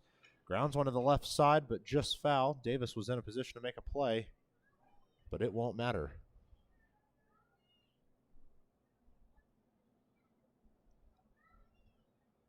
So the count drops to 0-1.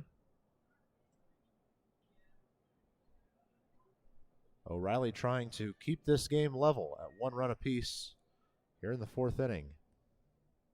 Much different ball game than we had last night.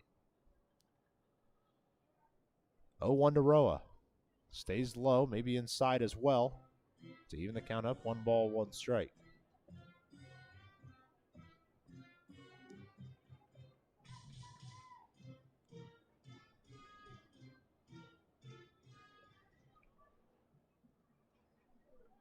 Final game of the night is just a few minutes from getting underway in Windy City. Gateway on the road taking on the Thunderbolts. Throw over in time. They got him. Ryan O'Reilly fires over to Phillips at first, and they get Cambalego wandering a little too far off first. A pickoff play will end the 4th inning, and after 4 complete, we are still even at 1 run apiece.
We are on to the top of the 5th inning here.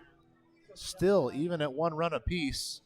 Both squads scored a first inning run, and ever since we have been level here from Wild Things Park in Washington, Pennsylvania. Pleased you're joining us here on a beautiful Wednesday night for baseball.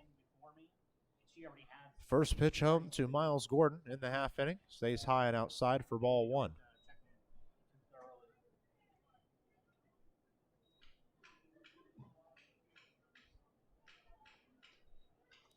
Rob Whalen had himself ready to go, but Gordon decided to call time. And Whalen will now ask for a new baseball.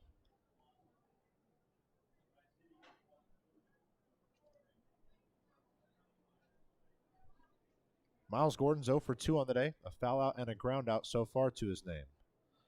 1-0 home, and he sends it towards the opposite field, down the left field foul line, but it will end up just behind the Otters bullpen in foul territory.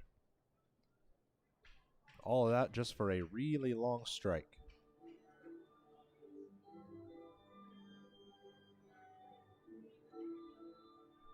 Miles Gordon,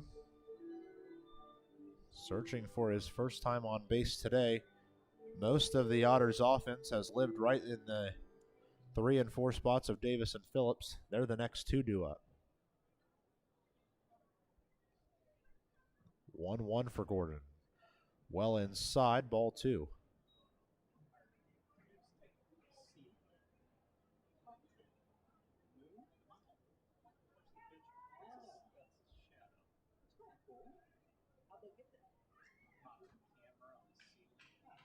Two balls, one strike. The pitch home to Gordon is fouled back over the top of this place. And with it, our count evens up at 2 balls and 2 strikes.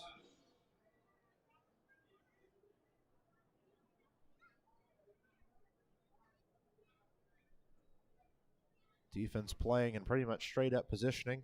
DeBrule, the second baseman, playing in a shallow right field area. A 2-2 to Gordon. Called strike 3 on the high inside corner. And for the first time tonight, Gordon will sit down. It's the 4th strikeout for Whalen on the day.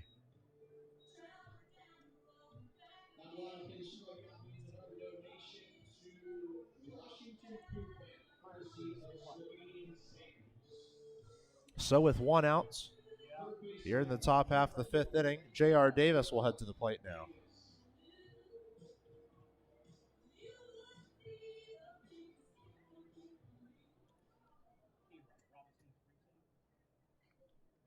First pitch home to Davis. Stays high, ball 1.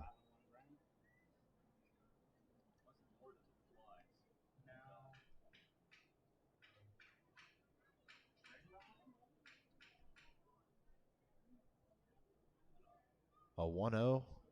Pitch comes home in the zone for a called strike, and our count evens up. Davis has 2 singles on the day. One in the first that set up the sacrifice fly RBI, and then one in the third that eventually sent him to third base, but he was stranded there. 1-1 home. Falls too far low.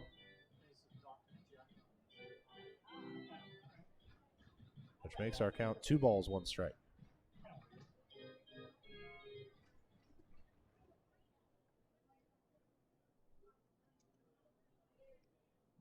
A 2-1 pitch comes home to J.R. Davis. It's grounded to the left side foul and into the hands of Eddie McCauley in the third base coaching box.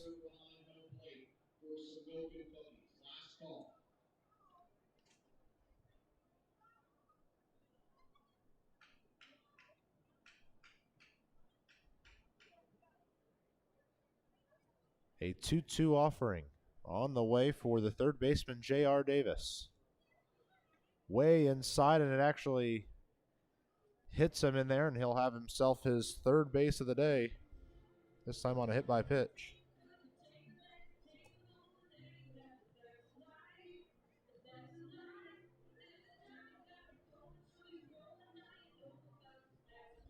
And that'll set up Dakota Phillips with an opportunity with just 1 man out and 1 man on. First baseman, number 7, Dakota Phillips.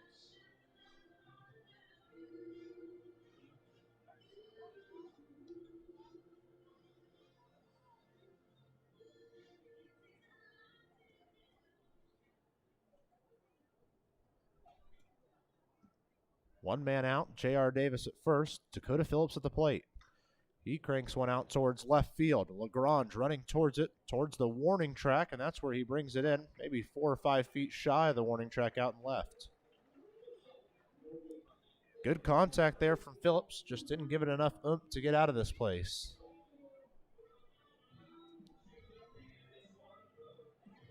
So that'll bring up Zach Biermann now with 2 outs, and J.R. Davis standing on first.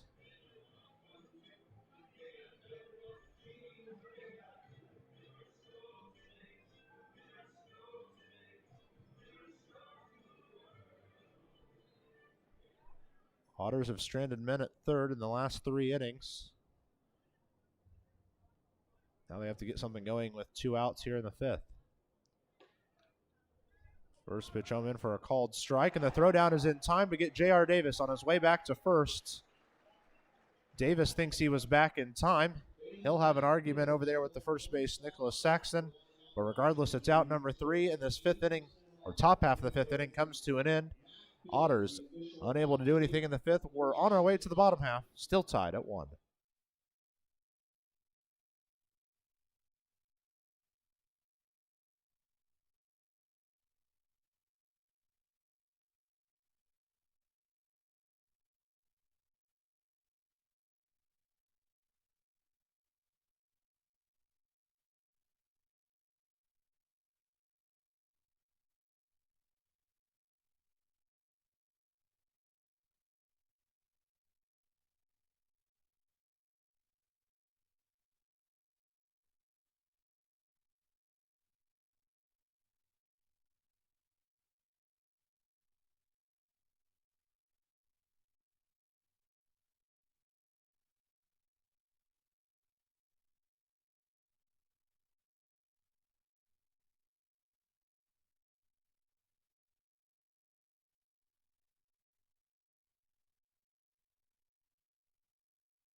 And we're to the center point energy. Center point of this one. Still tied at 1 run apiece here from Wild Things Park. Otters just got done with what is probably their least exciting half inning offensively of the night. Davis picked off at first. Fourth inning had a man picked off at first in both sides. They're in the bottom half, both for Washington, and then top half now of the fifth for Evansville. We're on to the bottom half of this fifth inning. Washington will send Roa, Wilbur, and DeBrule to the plate. Roa starts off with ball 1 outside. 1-0 Holmes even further out and will bounce against the backstop and roll almost all the way out to where Armstrong is at for second base. Counts at 2-0.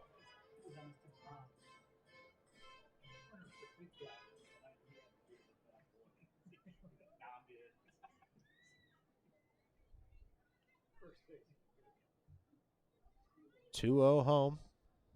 Misses too far inside now, and O'Reilly's back in the count 3-0.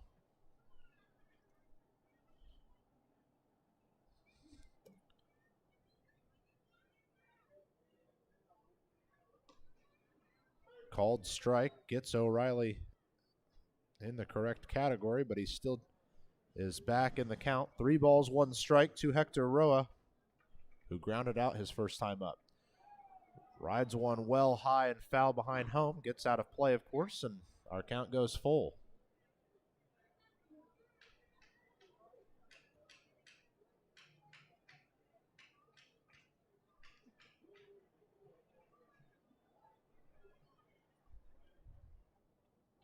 The 3-2 home is grounded very high towards Khalil at short. His throw over to first is going to be close, just off. They say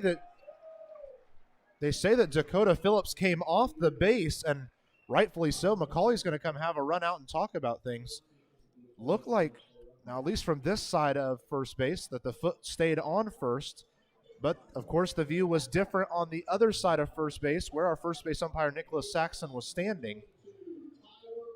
I would totally understand if they decide that, the throw's not in time, he's safe, because it was a close bang-bang play, and Ty usually goes to the runner in scenarios like that.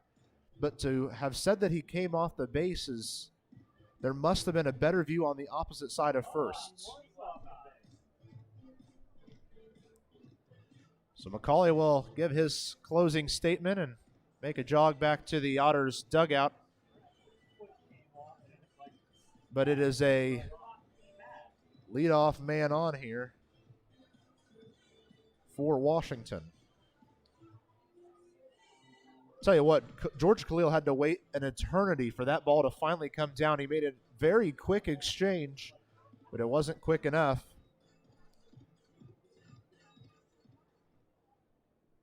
And because of it, the leadoff man on for the first time today.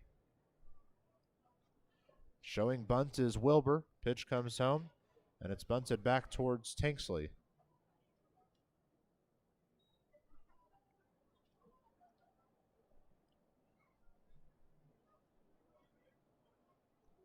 Ryan O'Reilly had done very well in this game to make sure that he was grabbing those first two outs rather quickly.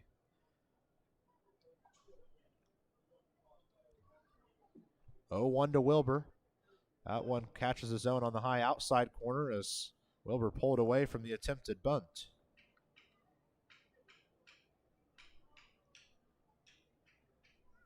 So now things get interesting. 0-2. Bunt probably taken away from Tyler Wilbur's options. He's going to show bunt yet again. 0-2 home to Tyler Wilbur. And it comes right back up the middle, picked up by O'Reilly. He'll fire to first for the out. It's a sacrifice bunt with 2 strikes. So Roa will advance to second. And back to the top of the order we go, where Scotty DeBrule walks in.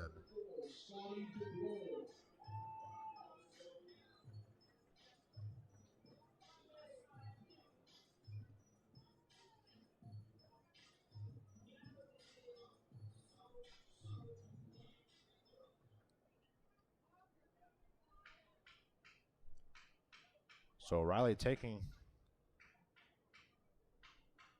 a little extra second to reset here. It misses. 4-1.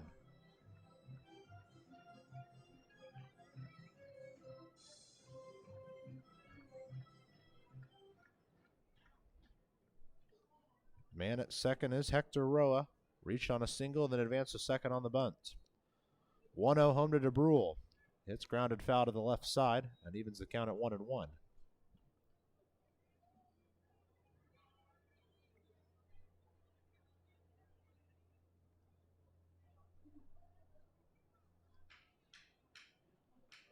One ball, one strike for DeBrule. One of the better opportunities Washington's had on the day. 1-1.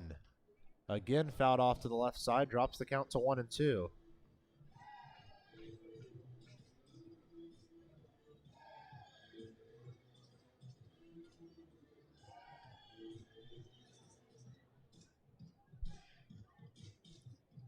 Kind of has to be thought of as a must get out here for O'Reilly. Would be best case scenario, keeping that man at second as well. 1-2 home to Scotty DeBrule. Fouled off of his foot, and he'll take a second to walk that one off.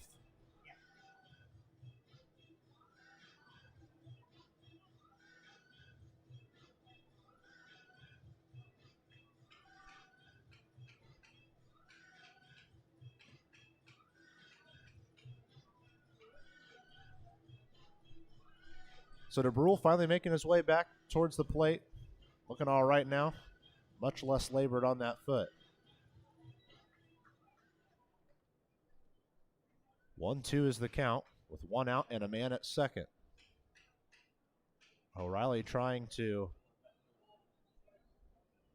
work his way to a fourth straight scoreless inning. 1-2 home. Swinging strike 3. It's a German-American Bank strikeout. The third of the day for O'Reilly. That's an important one.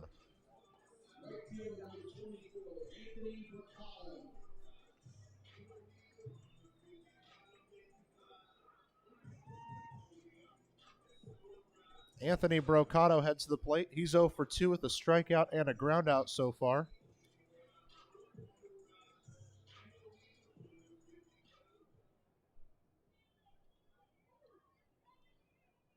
Batting with no batting gloves on. First offering to Brocato, taken for a called strike 1. O'Reilly right away attacking the plate.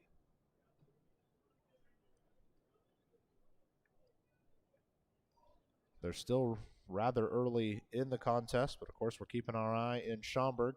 Lake Erie in the first inning gets themselves a early lead. They're up 1-0 in the first. Ball cranked out towards left. Say goodbye. My goodness, that ball launched out of this ballpark, and Brocato has given the Wild Things a lead.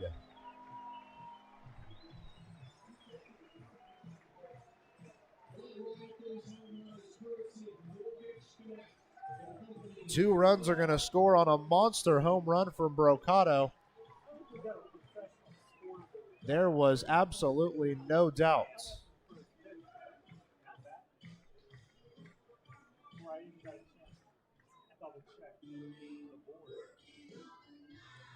All Rosario could do out and left was watch that one fly.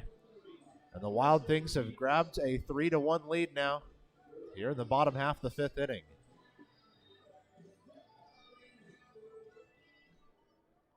Man, that's got to be heartbreaking for Ryan O'Reilly. He had pitched excellently up to this point. Had done a great job of working through a couple of tough jams.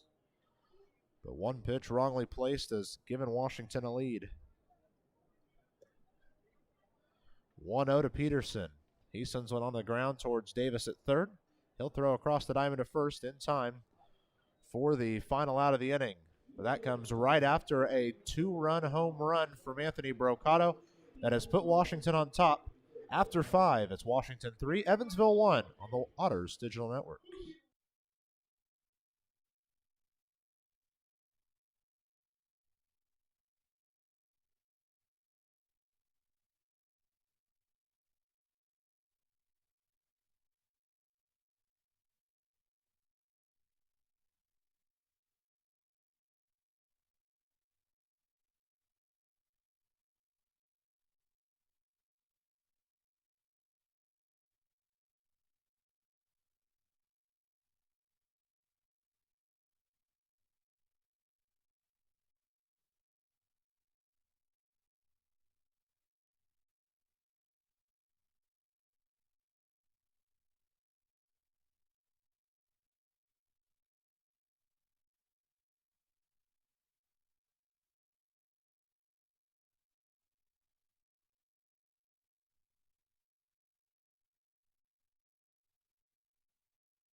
Top of the 6th inning, and Evansville now going to have to play from behind for the first time today after Anthony Brocato launched a ball out to left, still unsure as if it's landed out there, and it's now 3-1 Wild Things.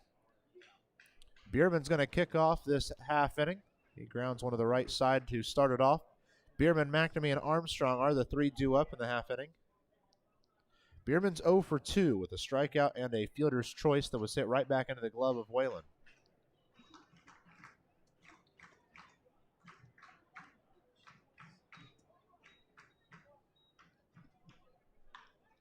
Ball zoomed to the right side, down the right field line. Biermann is rounding first, finally picked up by Brocato out there, and now there goes Biermann towards third. The relay towards third gets past, goes all the way to the wall. And Zach Biermann has himself 3 bases out there, and he's just going to hold tight to third and take a rest for a second.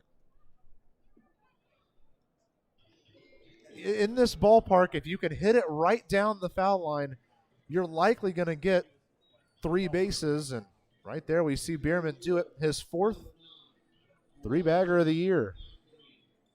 And I tell you what, had that throw been on line and grabbed by the third baseman Walters, I don't think Biermann would have been safe. It was a wonderful throw and an even better relay out there by DeBrule near second. But a leadoff triple has put Evansville in a spot where they can bring themselves a little closer in this one. 3-1 Wild Things here in the top of the 6th inning. Elijah McNamee heads to the plate. Otters could use something from Big Hit Mac here. His first offering, taken for a called strike. He was watching that one come home the whole way. It's the 4th triple of the year for Zach Biermann.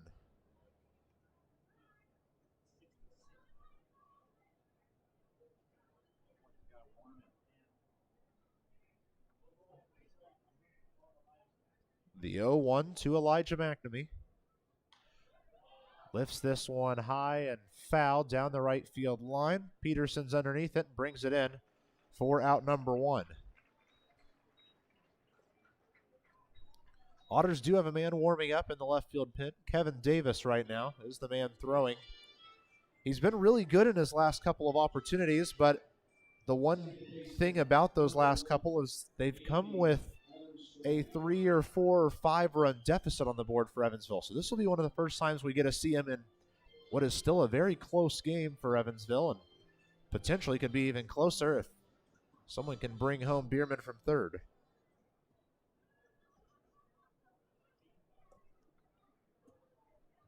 First offering to Andy Armstrong here is on the way, taken for a called strike 1. A lot of these Otter hitters very complacent with standing in there and taking the first pitch nearly every time.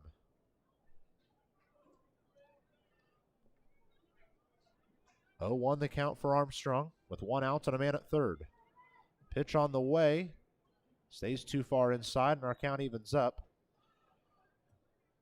Whalen thought for sure he had got himself a strike. Armstrong has 23 RBIs on the season. Just the 1 home run. That came, of course, at Gateway. 1-1, the count for the second baseman, Andy Armstrong, with 1 out and a man at third. Pitch stays high, but right on that line of the top of the zone for a called strike 2, and Armstrong will have to fight from behind. Busy first inning in Schaumburg. The Boomers have scored a first inning run as well, and after 1, it is Lake Erie 1, Schaumburg 1.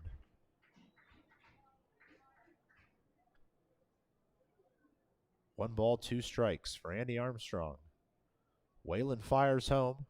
It's grounded off to the right side. DeBrule will grab it. Thinks about going home, but instead goes to first for the easy out. And a run is going to score for the Otters. 4-3, the fielder's choice that also scores Biermann from third. And Evansville just trails by 1.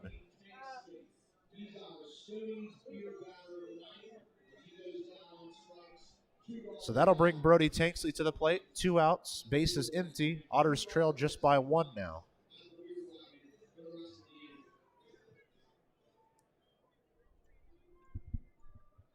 And with the way that Kevin Davis is warming up, it does look as if the Otters are going to make a pitching change. Ball sent out towards left center, down for a base hit for Brody Tanksley on the first pitch he sees. Solid contact there from Tank. And with it, now there's some movement going on in the Washington bullpen.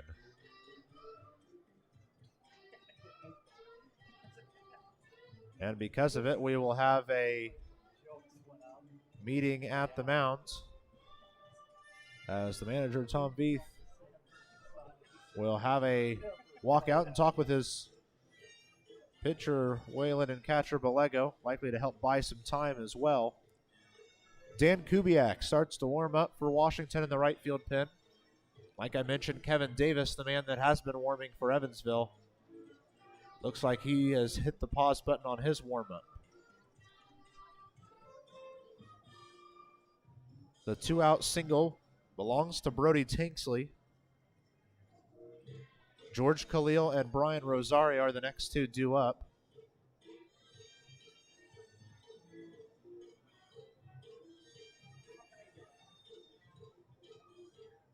Discussion up there on the bump has concluded.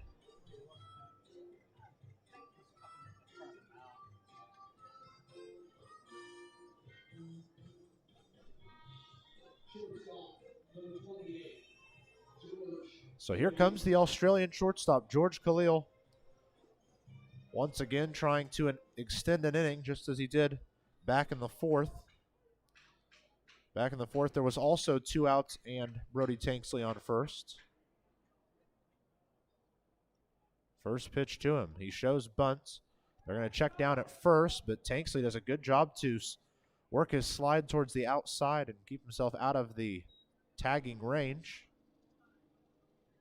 And after ball 1, everyone remains safe.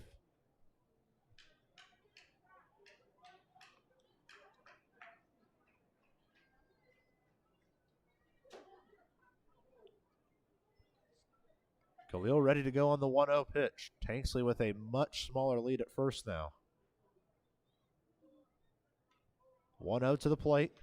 Pushed out towards right, but well foul. Will end up in the upper seating area with our count evened up at 1 ball, 1 strike.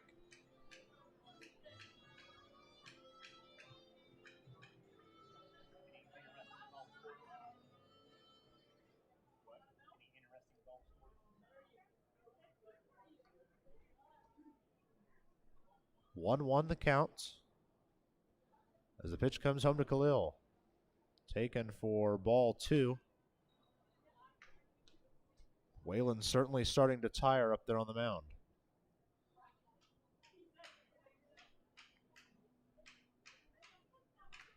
Both pitchers have had to work hard to keep their respective squads where they're at.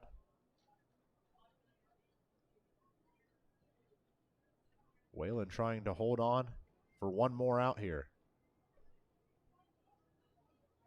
A 2-1 offering towards Khalil. He puts it very high out towards right. Brocado chasing in towards it, and he'll bring it in for the 3rd out of the inning. Otters score 1 to bring themselves a little bit closer, but after 5.5, it is Washington 3, Evansville 2 on the Otters Digital Network.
Bottom of the 6th inning here from Wild Things Park in Washington. Evansville able to grab themselves a run and come a little bit closer, but it's still 3-2 Wild Things as we go here into the bottom half of the 6th.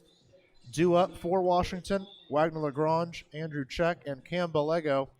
Ryan O'Reilly does return out to the mound for Evansville, though it does look as if Kevin Davis is ready whenever in the left field pen. First pitch home is low and outside for ball one for Lagrange. So we'll have to see exactly what it looks like the limit is for Ryan O'Reilly. If it's 1, 2 base runners. Called strike's going to even things up at 1 ball and 1 strike. At least right now, O'Reilly's pitch count still pretty low, just above 80. 1-1 hit sharply towards Armstrong. It's off the heel of his glove and out into center. And Wagner Lagrange is going to get himself on base.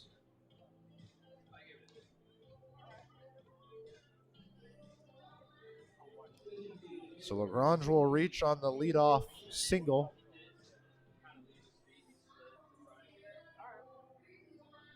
And it looks like that potentially could be the end of the day for Ryan O'Reilly as Max Peterson's having to walk out. Still no sign out to the left field pin. Now there is one. Kevin Davis will enter the game for the Otters. More on him when we come back. The day ends for Ryan O'Reilly. An extraordinary day on the mound for him. We'll tell you more about it when we come back. Bottom of the 6th inning. Man on, nobody out, and a new pitcher needed for the Otters.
Still here in the bottom of the 6th inning, and following a leadoff single for Lagrange, we have a call to the bullpen for the Otters. Kevin Davis will get the nod out of the pen. This call to the bullpen presented by our friends at Business Communication Solutions. Contact BCS for all your business solution needs. It's Davis on the mound, Tanksley behind the plate. That pitcher-catcher battery is sponsored by the Answer Auto Repair East. Find all your battery needs at the Answer Auto Repair East, located at 2319 North Green River Road, or give them a call at 812-475-9000. First pitch, base hit out into right, and there are men at first and second after just one pitch. Here to Andrew Check.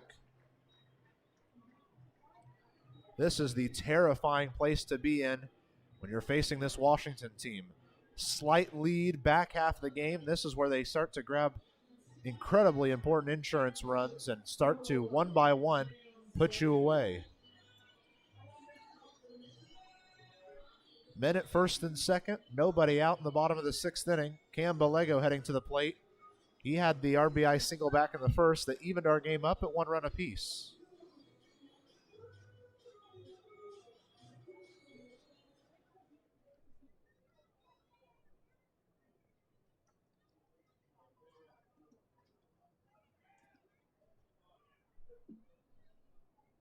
First pitch home outside for ball one.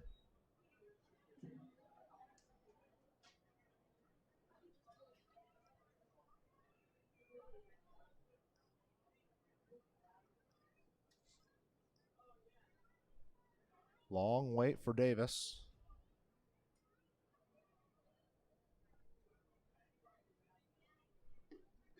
Misses on the inside and falls behind 2-0 in the count.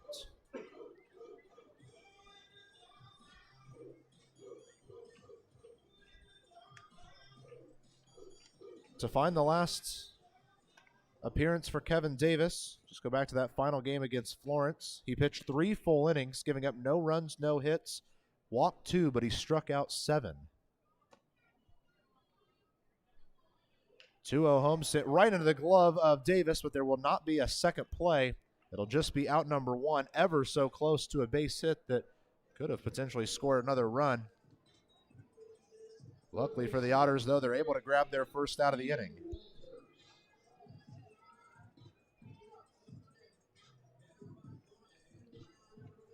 So that'll bring Ian Walters to the plate. He's 0 for 2. And as of right now, he's one of just 3 Wild Things who has failed to reach base yet.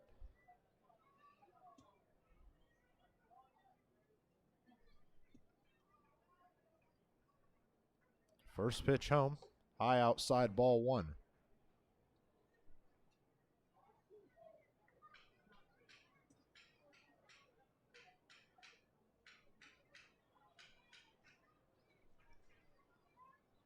A little bit extra weight as we get set for the 1-0 pitch home to Ian Walters. It's lifted very high and fouled down the left field line. And Rosario is able to make a catch in the middle of the Otters bullpen, who went scattering to create room for him. One of the pitchers down there went kicking stuff away to try to clear the path. They did enough because Rosario brings it in for a long foul out and makes life a whole lot easier now. 2 men on, 2 men out, with Hector Roa heading to the plate. Kevin Davis just needs to snag an out to get Evansville out of this tough situation.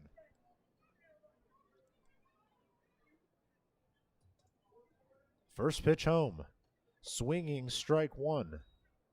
Roa really cranked on that swing, but was a little bit ahead of it for that swinging strike.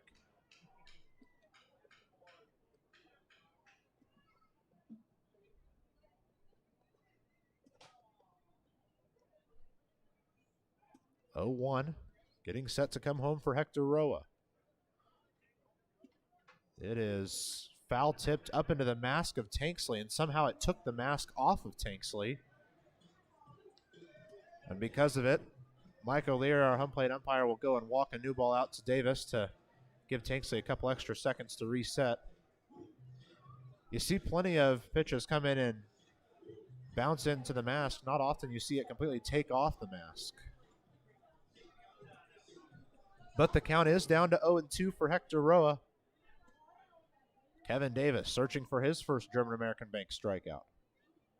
See what he can do on the 0-2. Swinging strike 3, and he'll get it right there. Otters get out of the inning despite allowing 2 leadoff base hits. We're on to the 7th. Washington leads by 1.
A pitching change as we head to the top of the 7th. Zach Irwin will get the nod for Washington. This call to the bullpen presented by our friends at Business Communication Solutions. Contact BCS for all your business solution needs.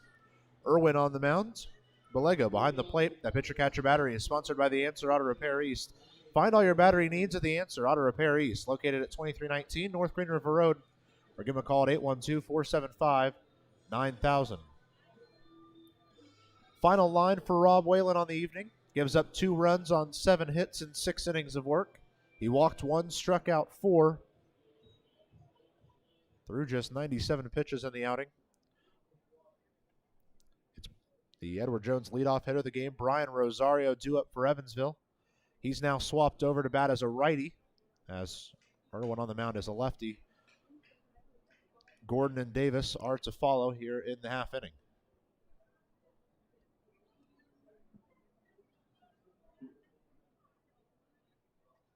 (1-0) home for Rosario. It's off the handle of the bat, off foul to the right side, and our count evens up. Also, with that last half inning ending, we can officially close the book on Ryan O'Reilly. He gives up 3 runs on 6 hits in his 5 innings of work. Walked 3, struck out 3, and he threw 86 pitches in the outing. Kevin Davis came in with an impressive couple of outs after allowing a leadoff single as soon as he came into the game. 1-1 to Rosario. He corks around on that for strike 2.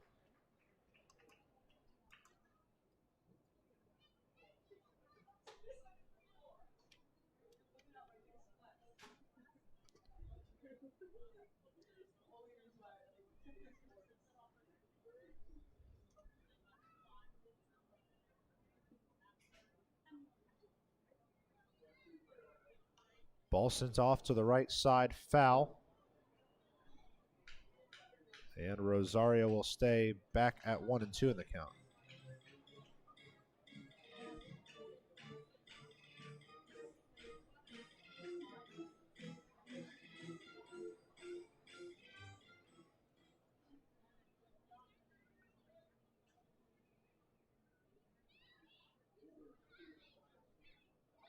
Ball hit sharply towards Wilbur at short. He plays into the glove across to first in time for out number 1 here in the 7th.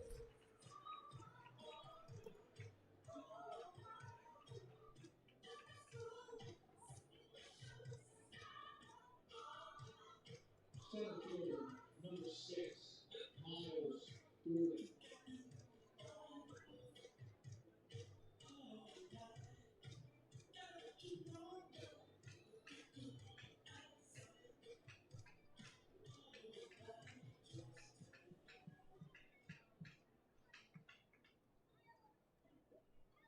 First pitch for Miles Gordon.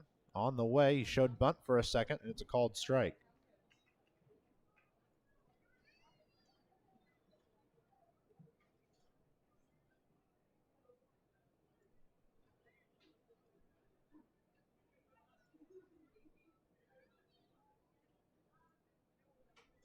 Oh, 1 now for Gordon. Foul tipped off the catcher's mask and back into the netting. And the count's quickly 0-2 now for Miles Gordon.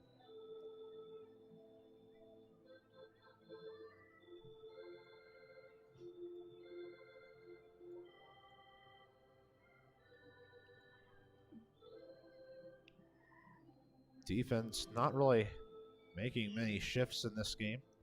Pretty content to stay straight up and make this Otters team hit around them. J.R. Davis standing in the on-deck area. He's due up after Gordon's at-bat concludes. 0-2 home. Swinging strike 3. Gordon with a labored swing there. And it's good for the first strikeout of the day for Irwin.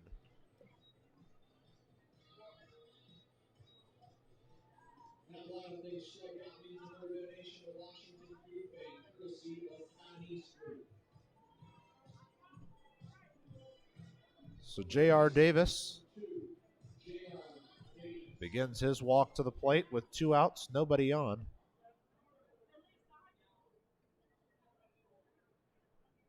First offering home. Finds his zone for a called strike 1 on the inside half.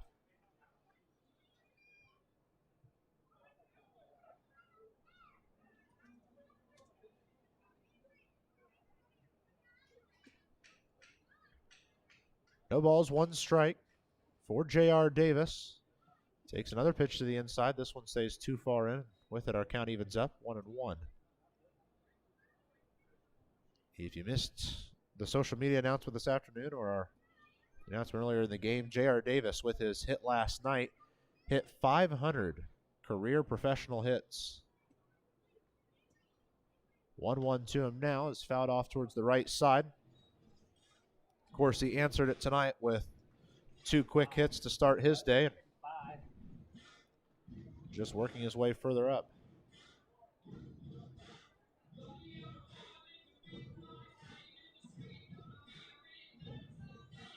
Quebec is up 5-1 against New Jersey. They're trying to close in on the East Division Championship. They're in the bottom of the third right now. New York has answered Empire State's opening run with 2 of their own. 2-1 Boulders now in the bottom of the 4th inning. In the bottom of the third in Schaumburg, they're still even at 1 apiece between Lake Erie and Schaumburg. And in the bottom of the first, just about every bat already working between Gateway and Windy City. It's Thunderbolts 3, Grizzlies 2, still in the bottom of the first right now. 2-2 home to Davis. Pushed foul down the right field side. We'll end up over there towards the Wild Things clubhouse. And the count is at 2-2.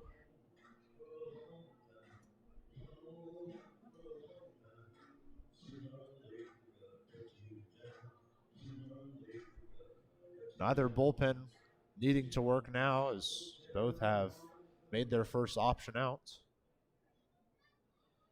J.R. Davis trying to help the Otters avoid a 3-up, 3-down inning. It's sent high and foul to the right side. Peterson tracking it down, and he'll bring it in for out number 3. And indeed it is. The first 3-up, 3-down inning brought in by this Washington defense. We're on to the bottom half of the 7th. Evansville trails by 1.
Bottom of the 7th inning here on the Otters Digital Network.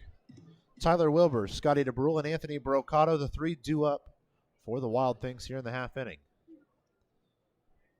First pitch home. Taken high and in for ball 1 on Wilbur. He's 0 for 1 on the day with a strikeout and a sacrifice bunt. The bunt came with 2 strikes on the count already, but he put it down perfectly regardless. It didn't end up mattering that he moved the runner because Anthony Brocato brought them both home with a home run anyway. Ball stays low for ball 2, and Kevin Davis back a couple in the count.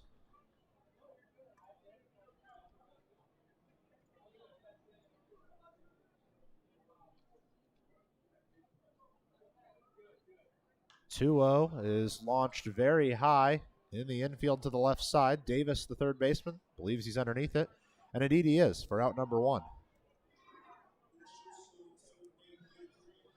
So back to the top of the order we go. Scotty DeBrule getting ready for his 4th at-bat of the game. He's 0 for 3 so far.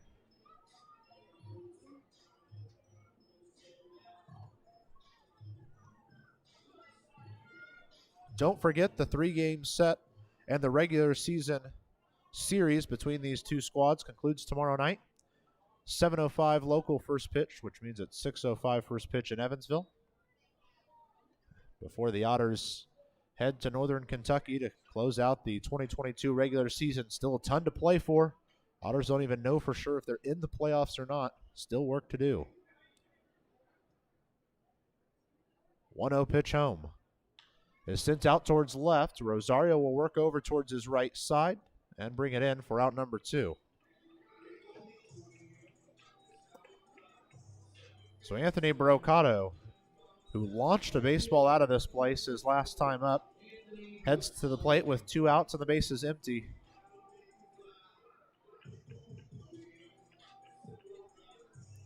What a great addition to this squad Anthony Brocato was having a tremendous year at Florence, has just picked it right back up here in Washington.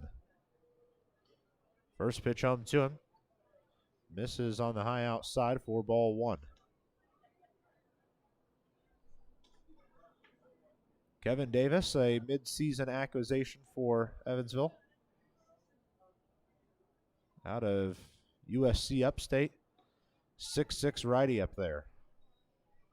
Finds the zone for a called strike, and with it the count evens up. 1 ball, 1 strike.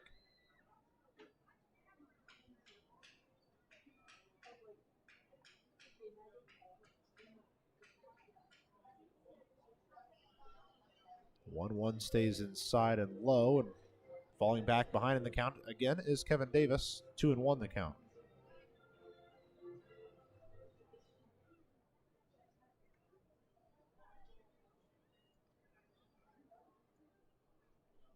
The 2-1 is bouncing on its way to shortstop. Khalil will throw over to first for out number 3, and it's a 3-up, 3-down inning in the bottom half of the 7th as well. Through 7, it's Washington 3, Evansville 2, here on your home for Evansville baseball, the Otters Digital Network.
Top of the 8th inning here from Washington.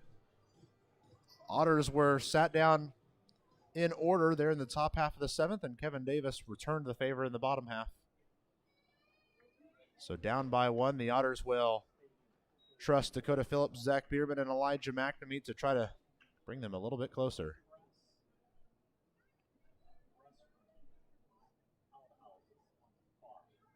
Dakota Phillips on the day is 1 for 2 with a single, a sac fly RBI, and a flyout. 0-1 pitch to him is sent foul to the left side, zooming out of this place. His flyout was, probably 10 feet shy of a home run out in left center. Was trying to deliver it to one of the deepest parts of this ballpark. And it had a little too much loft to it, lost too much momentum, and was caught out in the left center corner, as there is a corner of the stadium bit out there. A low outside pitch, good for ball 1. And with it, Phillips still behind in the count, but now 1-2.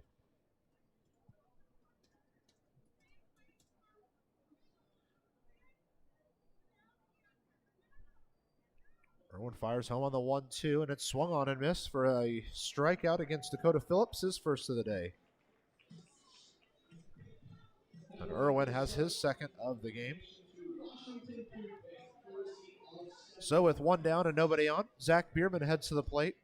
Had himself a triple his last time up. Came around to score on Armstrong's RBI fielder's choice.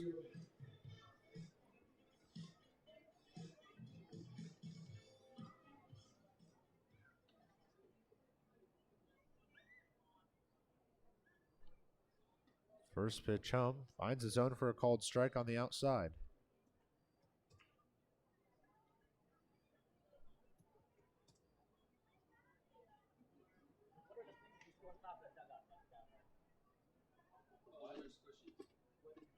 What's the story?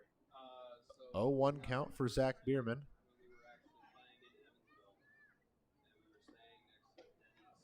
A swinging strike drops Biermann back 0-2.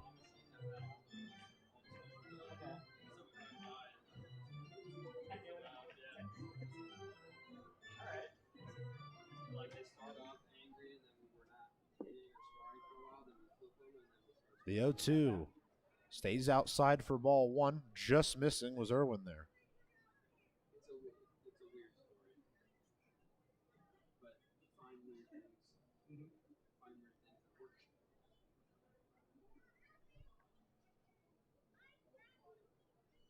One-two home to Biermann. Called strike 3 on the outside. And Biermann will make his way back to the dugout. Back-to-back strikeouts here to start the 8th for Irwin.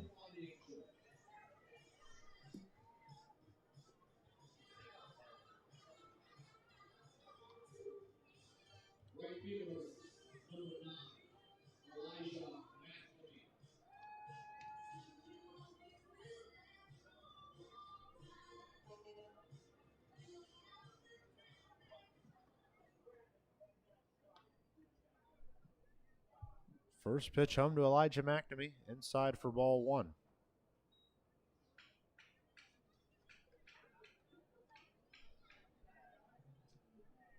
Two outs, nobody on here in the top of the 8th inning. Evansville starting to run out of offensive opportunities.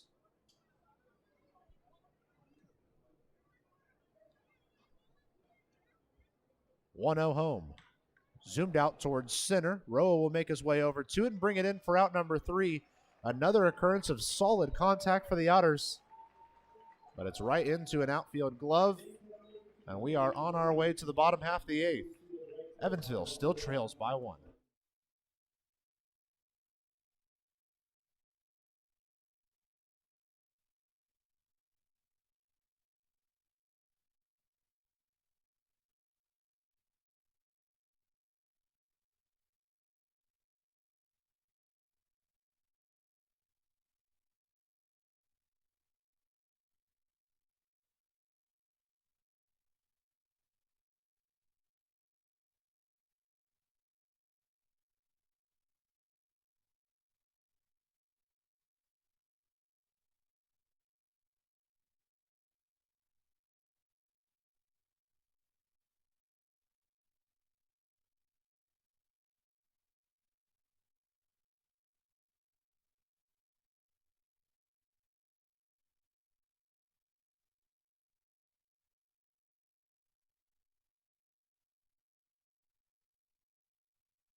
Bottom of the 8th inning, and Evansville's going to opt to the bullpen here for the 8th inning. Jake Polancic gets the nod out of the left field pin.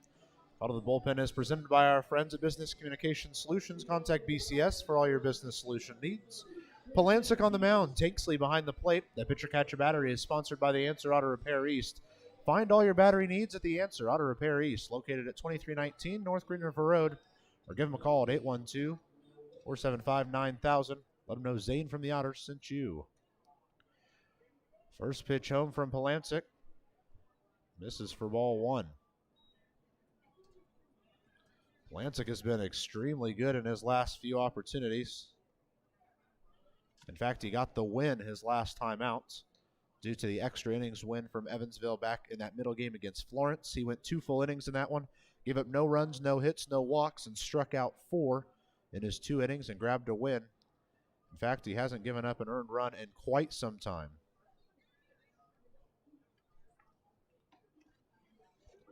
Called strike takes our count to 2 balls, 1 strike. Here to the leadoff man, Tristan Peterson. He'll be followed by Wagner LaGrange and Andrew Check here in the 8th. And as expected, starting to warm up is Lucas Young out in the right field pen. 2-1 home, fouled back into the netting. With it, our count evens up at 2-2.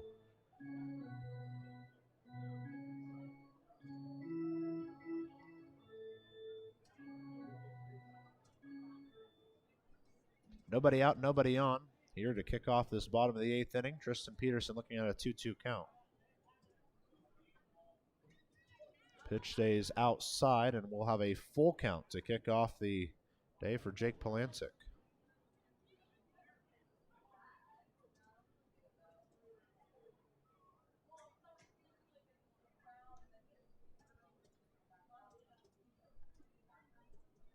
Three-two home. Swinging strike 3, and Jake Polancic will kick it off with a German-American Bank strikeout.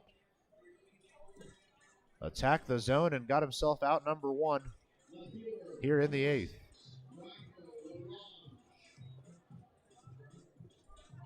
In that win that Polancic got on Wednesday of last week, or sorry, on Saturday last week against Florence, his final out he grabbed was in the top of the 10th inning.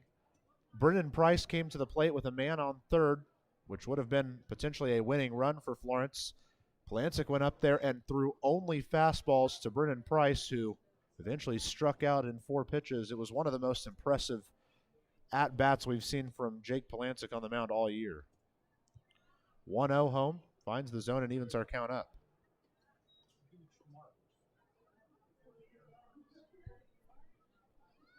Bases empty with 1 out to the bottom of the 8th.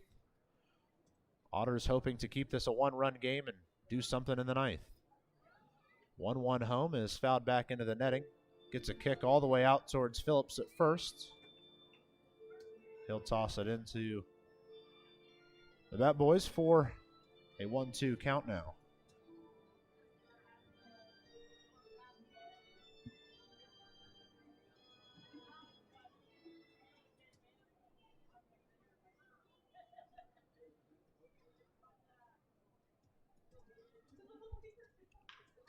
Ball sent on the ground towards Khalil at short.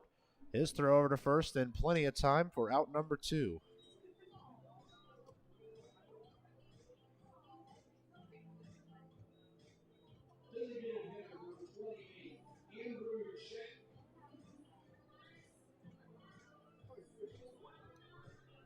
So Andrew Check heads to the plate, 1 for 2 on the day. A single, a walk, and a ground out to his name thus far.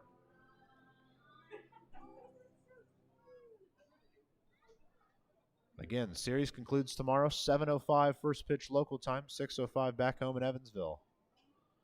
First pitch to Check on the outside, misses for ball 1.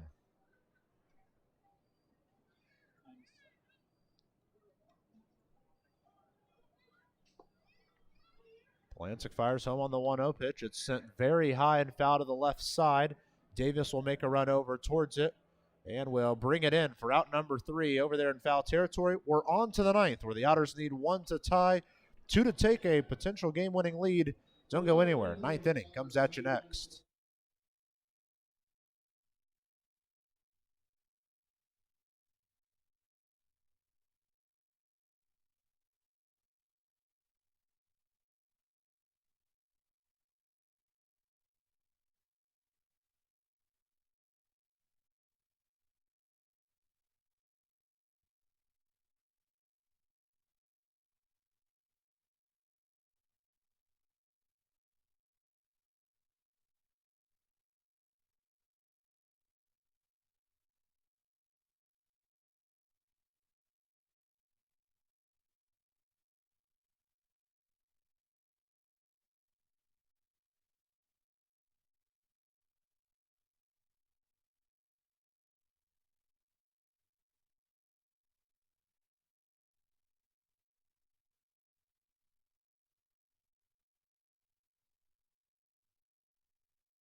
Top of the ninth inning, Otters down to their last 3 outs, and they'll have to face one of the best closers in this league, Lucas Young.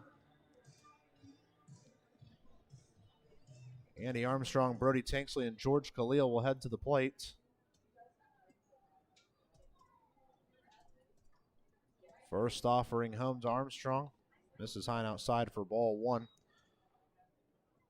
On the year, Lucas Young has 19 saves in 37 appearances. He's given up just 8 earned runs on 22 hits in 42 innings. And he gets the zone this time to even the count at 1-1.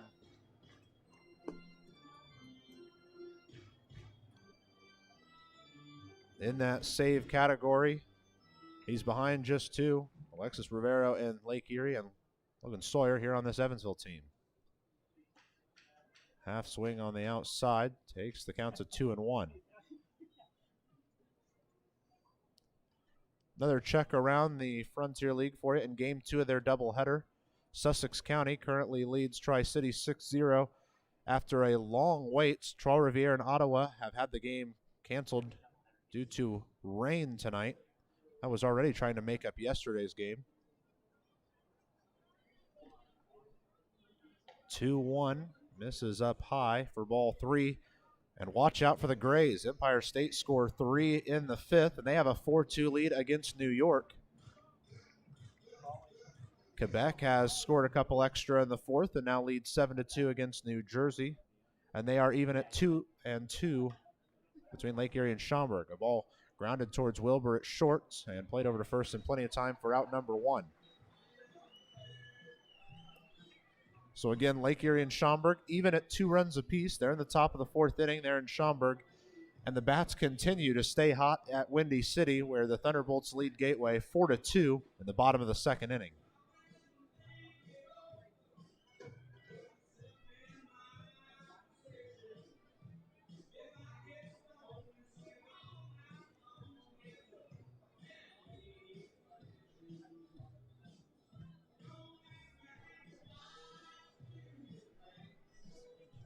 Looks like we're going to have a pinch hitter here in this 8-hole. Brody Tanksley will be replaced by Justin Felix. Otters are going to opt for a little bit of power here. Again, Justin Felix going to enter this game as a pinch hitter in the top of the 9th inning.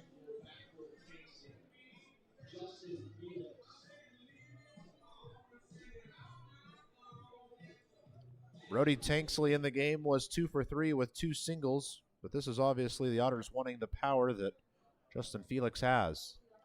First pitch home, in for a called strike 1.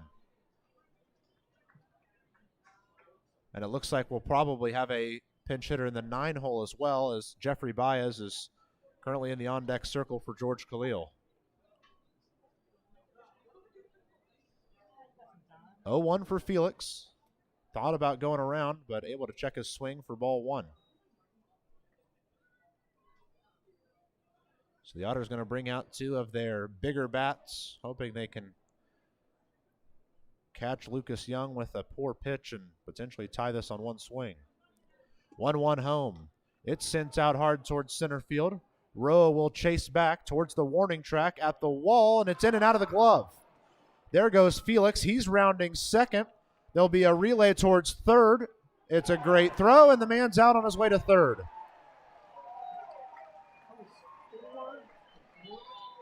It was in and out of the glove of Roa out there in center. Felix had himself a double, but he tried to extend it to third, and he's out on his way there. And for the 3rd time in this series, the Otters have a man thrown out on his way trying to grab an extra base. And there's even more pressure now on Jeffrey Baez as the Otters are down to their last out.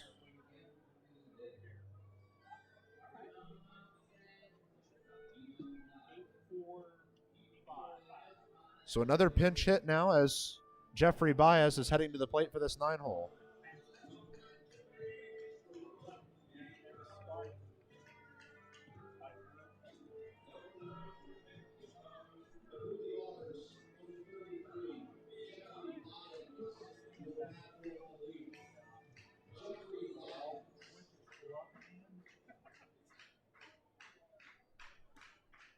So with 2 outs, Jeffrey Baez is at the plate. representing the final hope for the Otters. First pitch home is grounded off to the left side for strike one.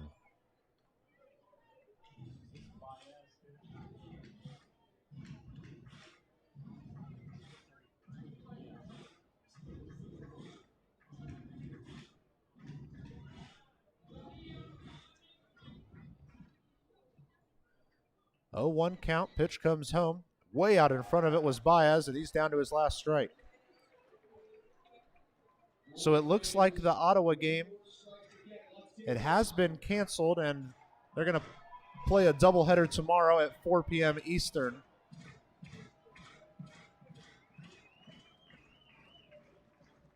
So that gives me the indication that I believe that game will be outright canceled. A swinging strike 3 will sit down Baez. The Otters are going to fall in this one 3-2.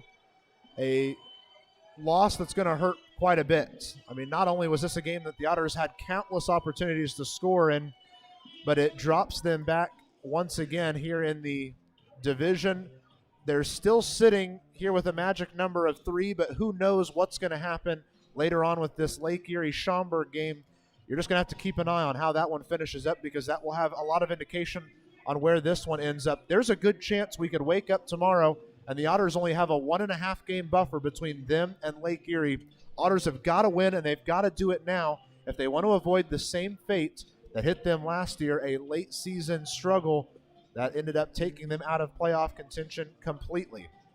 We walk back to the beginning of this one to walk you through how things happened. Evansville got on the board first with a sacrifice fly from Dakota Phillips in the first inning.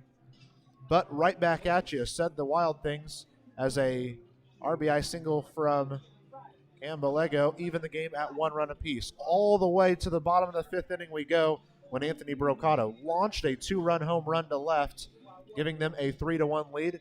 The Otters said not so fast, grabbed themselves a run in the top of the 6th after a leadoff triple from Biermann, but the offense would not be able to find another run of offense, and they fell in this one 3-2. We make our way to the series finale tomorrow. Evansville cannot win the series now, but they're going to have to win tomorrow to keep their playoff hopes alive, especially with Lake Erie surging the way they have. Keep your breath held, though. There is still time for Evansville. There is still games that can be won. They are still in control of their own destiny for the time being. But one thing's for certain, and that's that this one is going to sting a little bit. Evansville falls 3-2 after leaving 4 different men stranded at third in this ballgame. They had the chances, couldn't bring them home, and Washington's going to win the series and with it also clinch the season series regardless of tomorrow's results. I want to say a huge thank you to tuning in to tonight's broadcast. A lot you could do with your Wednesday night, and we are proud that you chose to spend it with the 2-time Frontier League champion Evansville Otters. For all of us here at the Evansville Otters, I'm Matthew Will saying so long from Washington, Pennsylvania. I'll talk to you tomorrow night as the Otters and Wild Things conclude their series finale at a 7:05 first pitch, 6:05 back there in Evansville. Tune in right about 5:55, and we'll have the pregame show for you here on the Otters Digital Network. I'll talk to you tomorrow night. Have a great evening.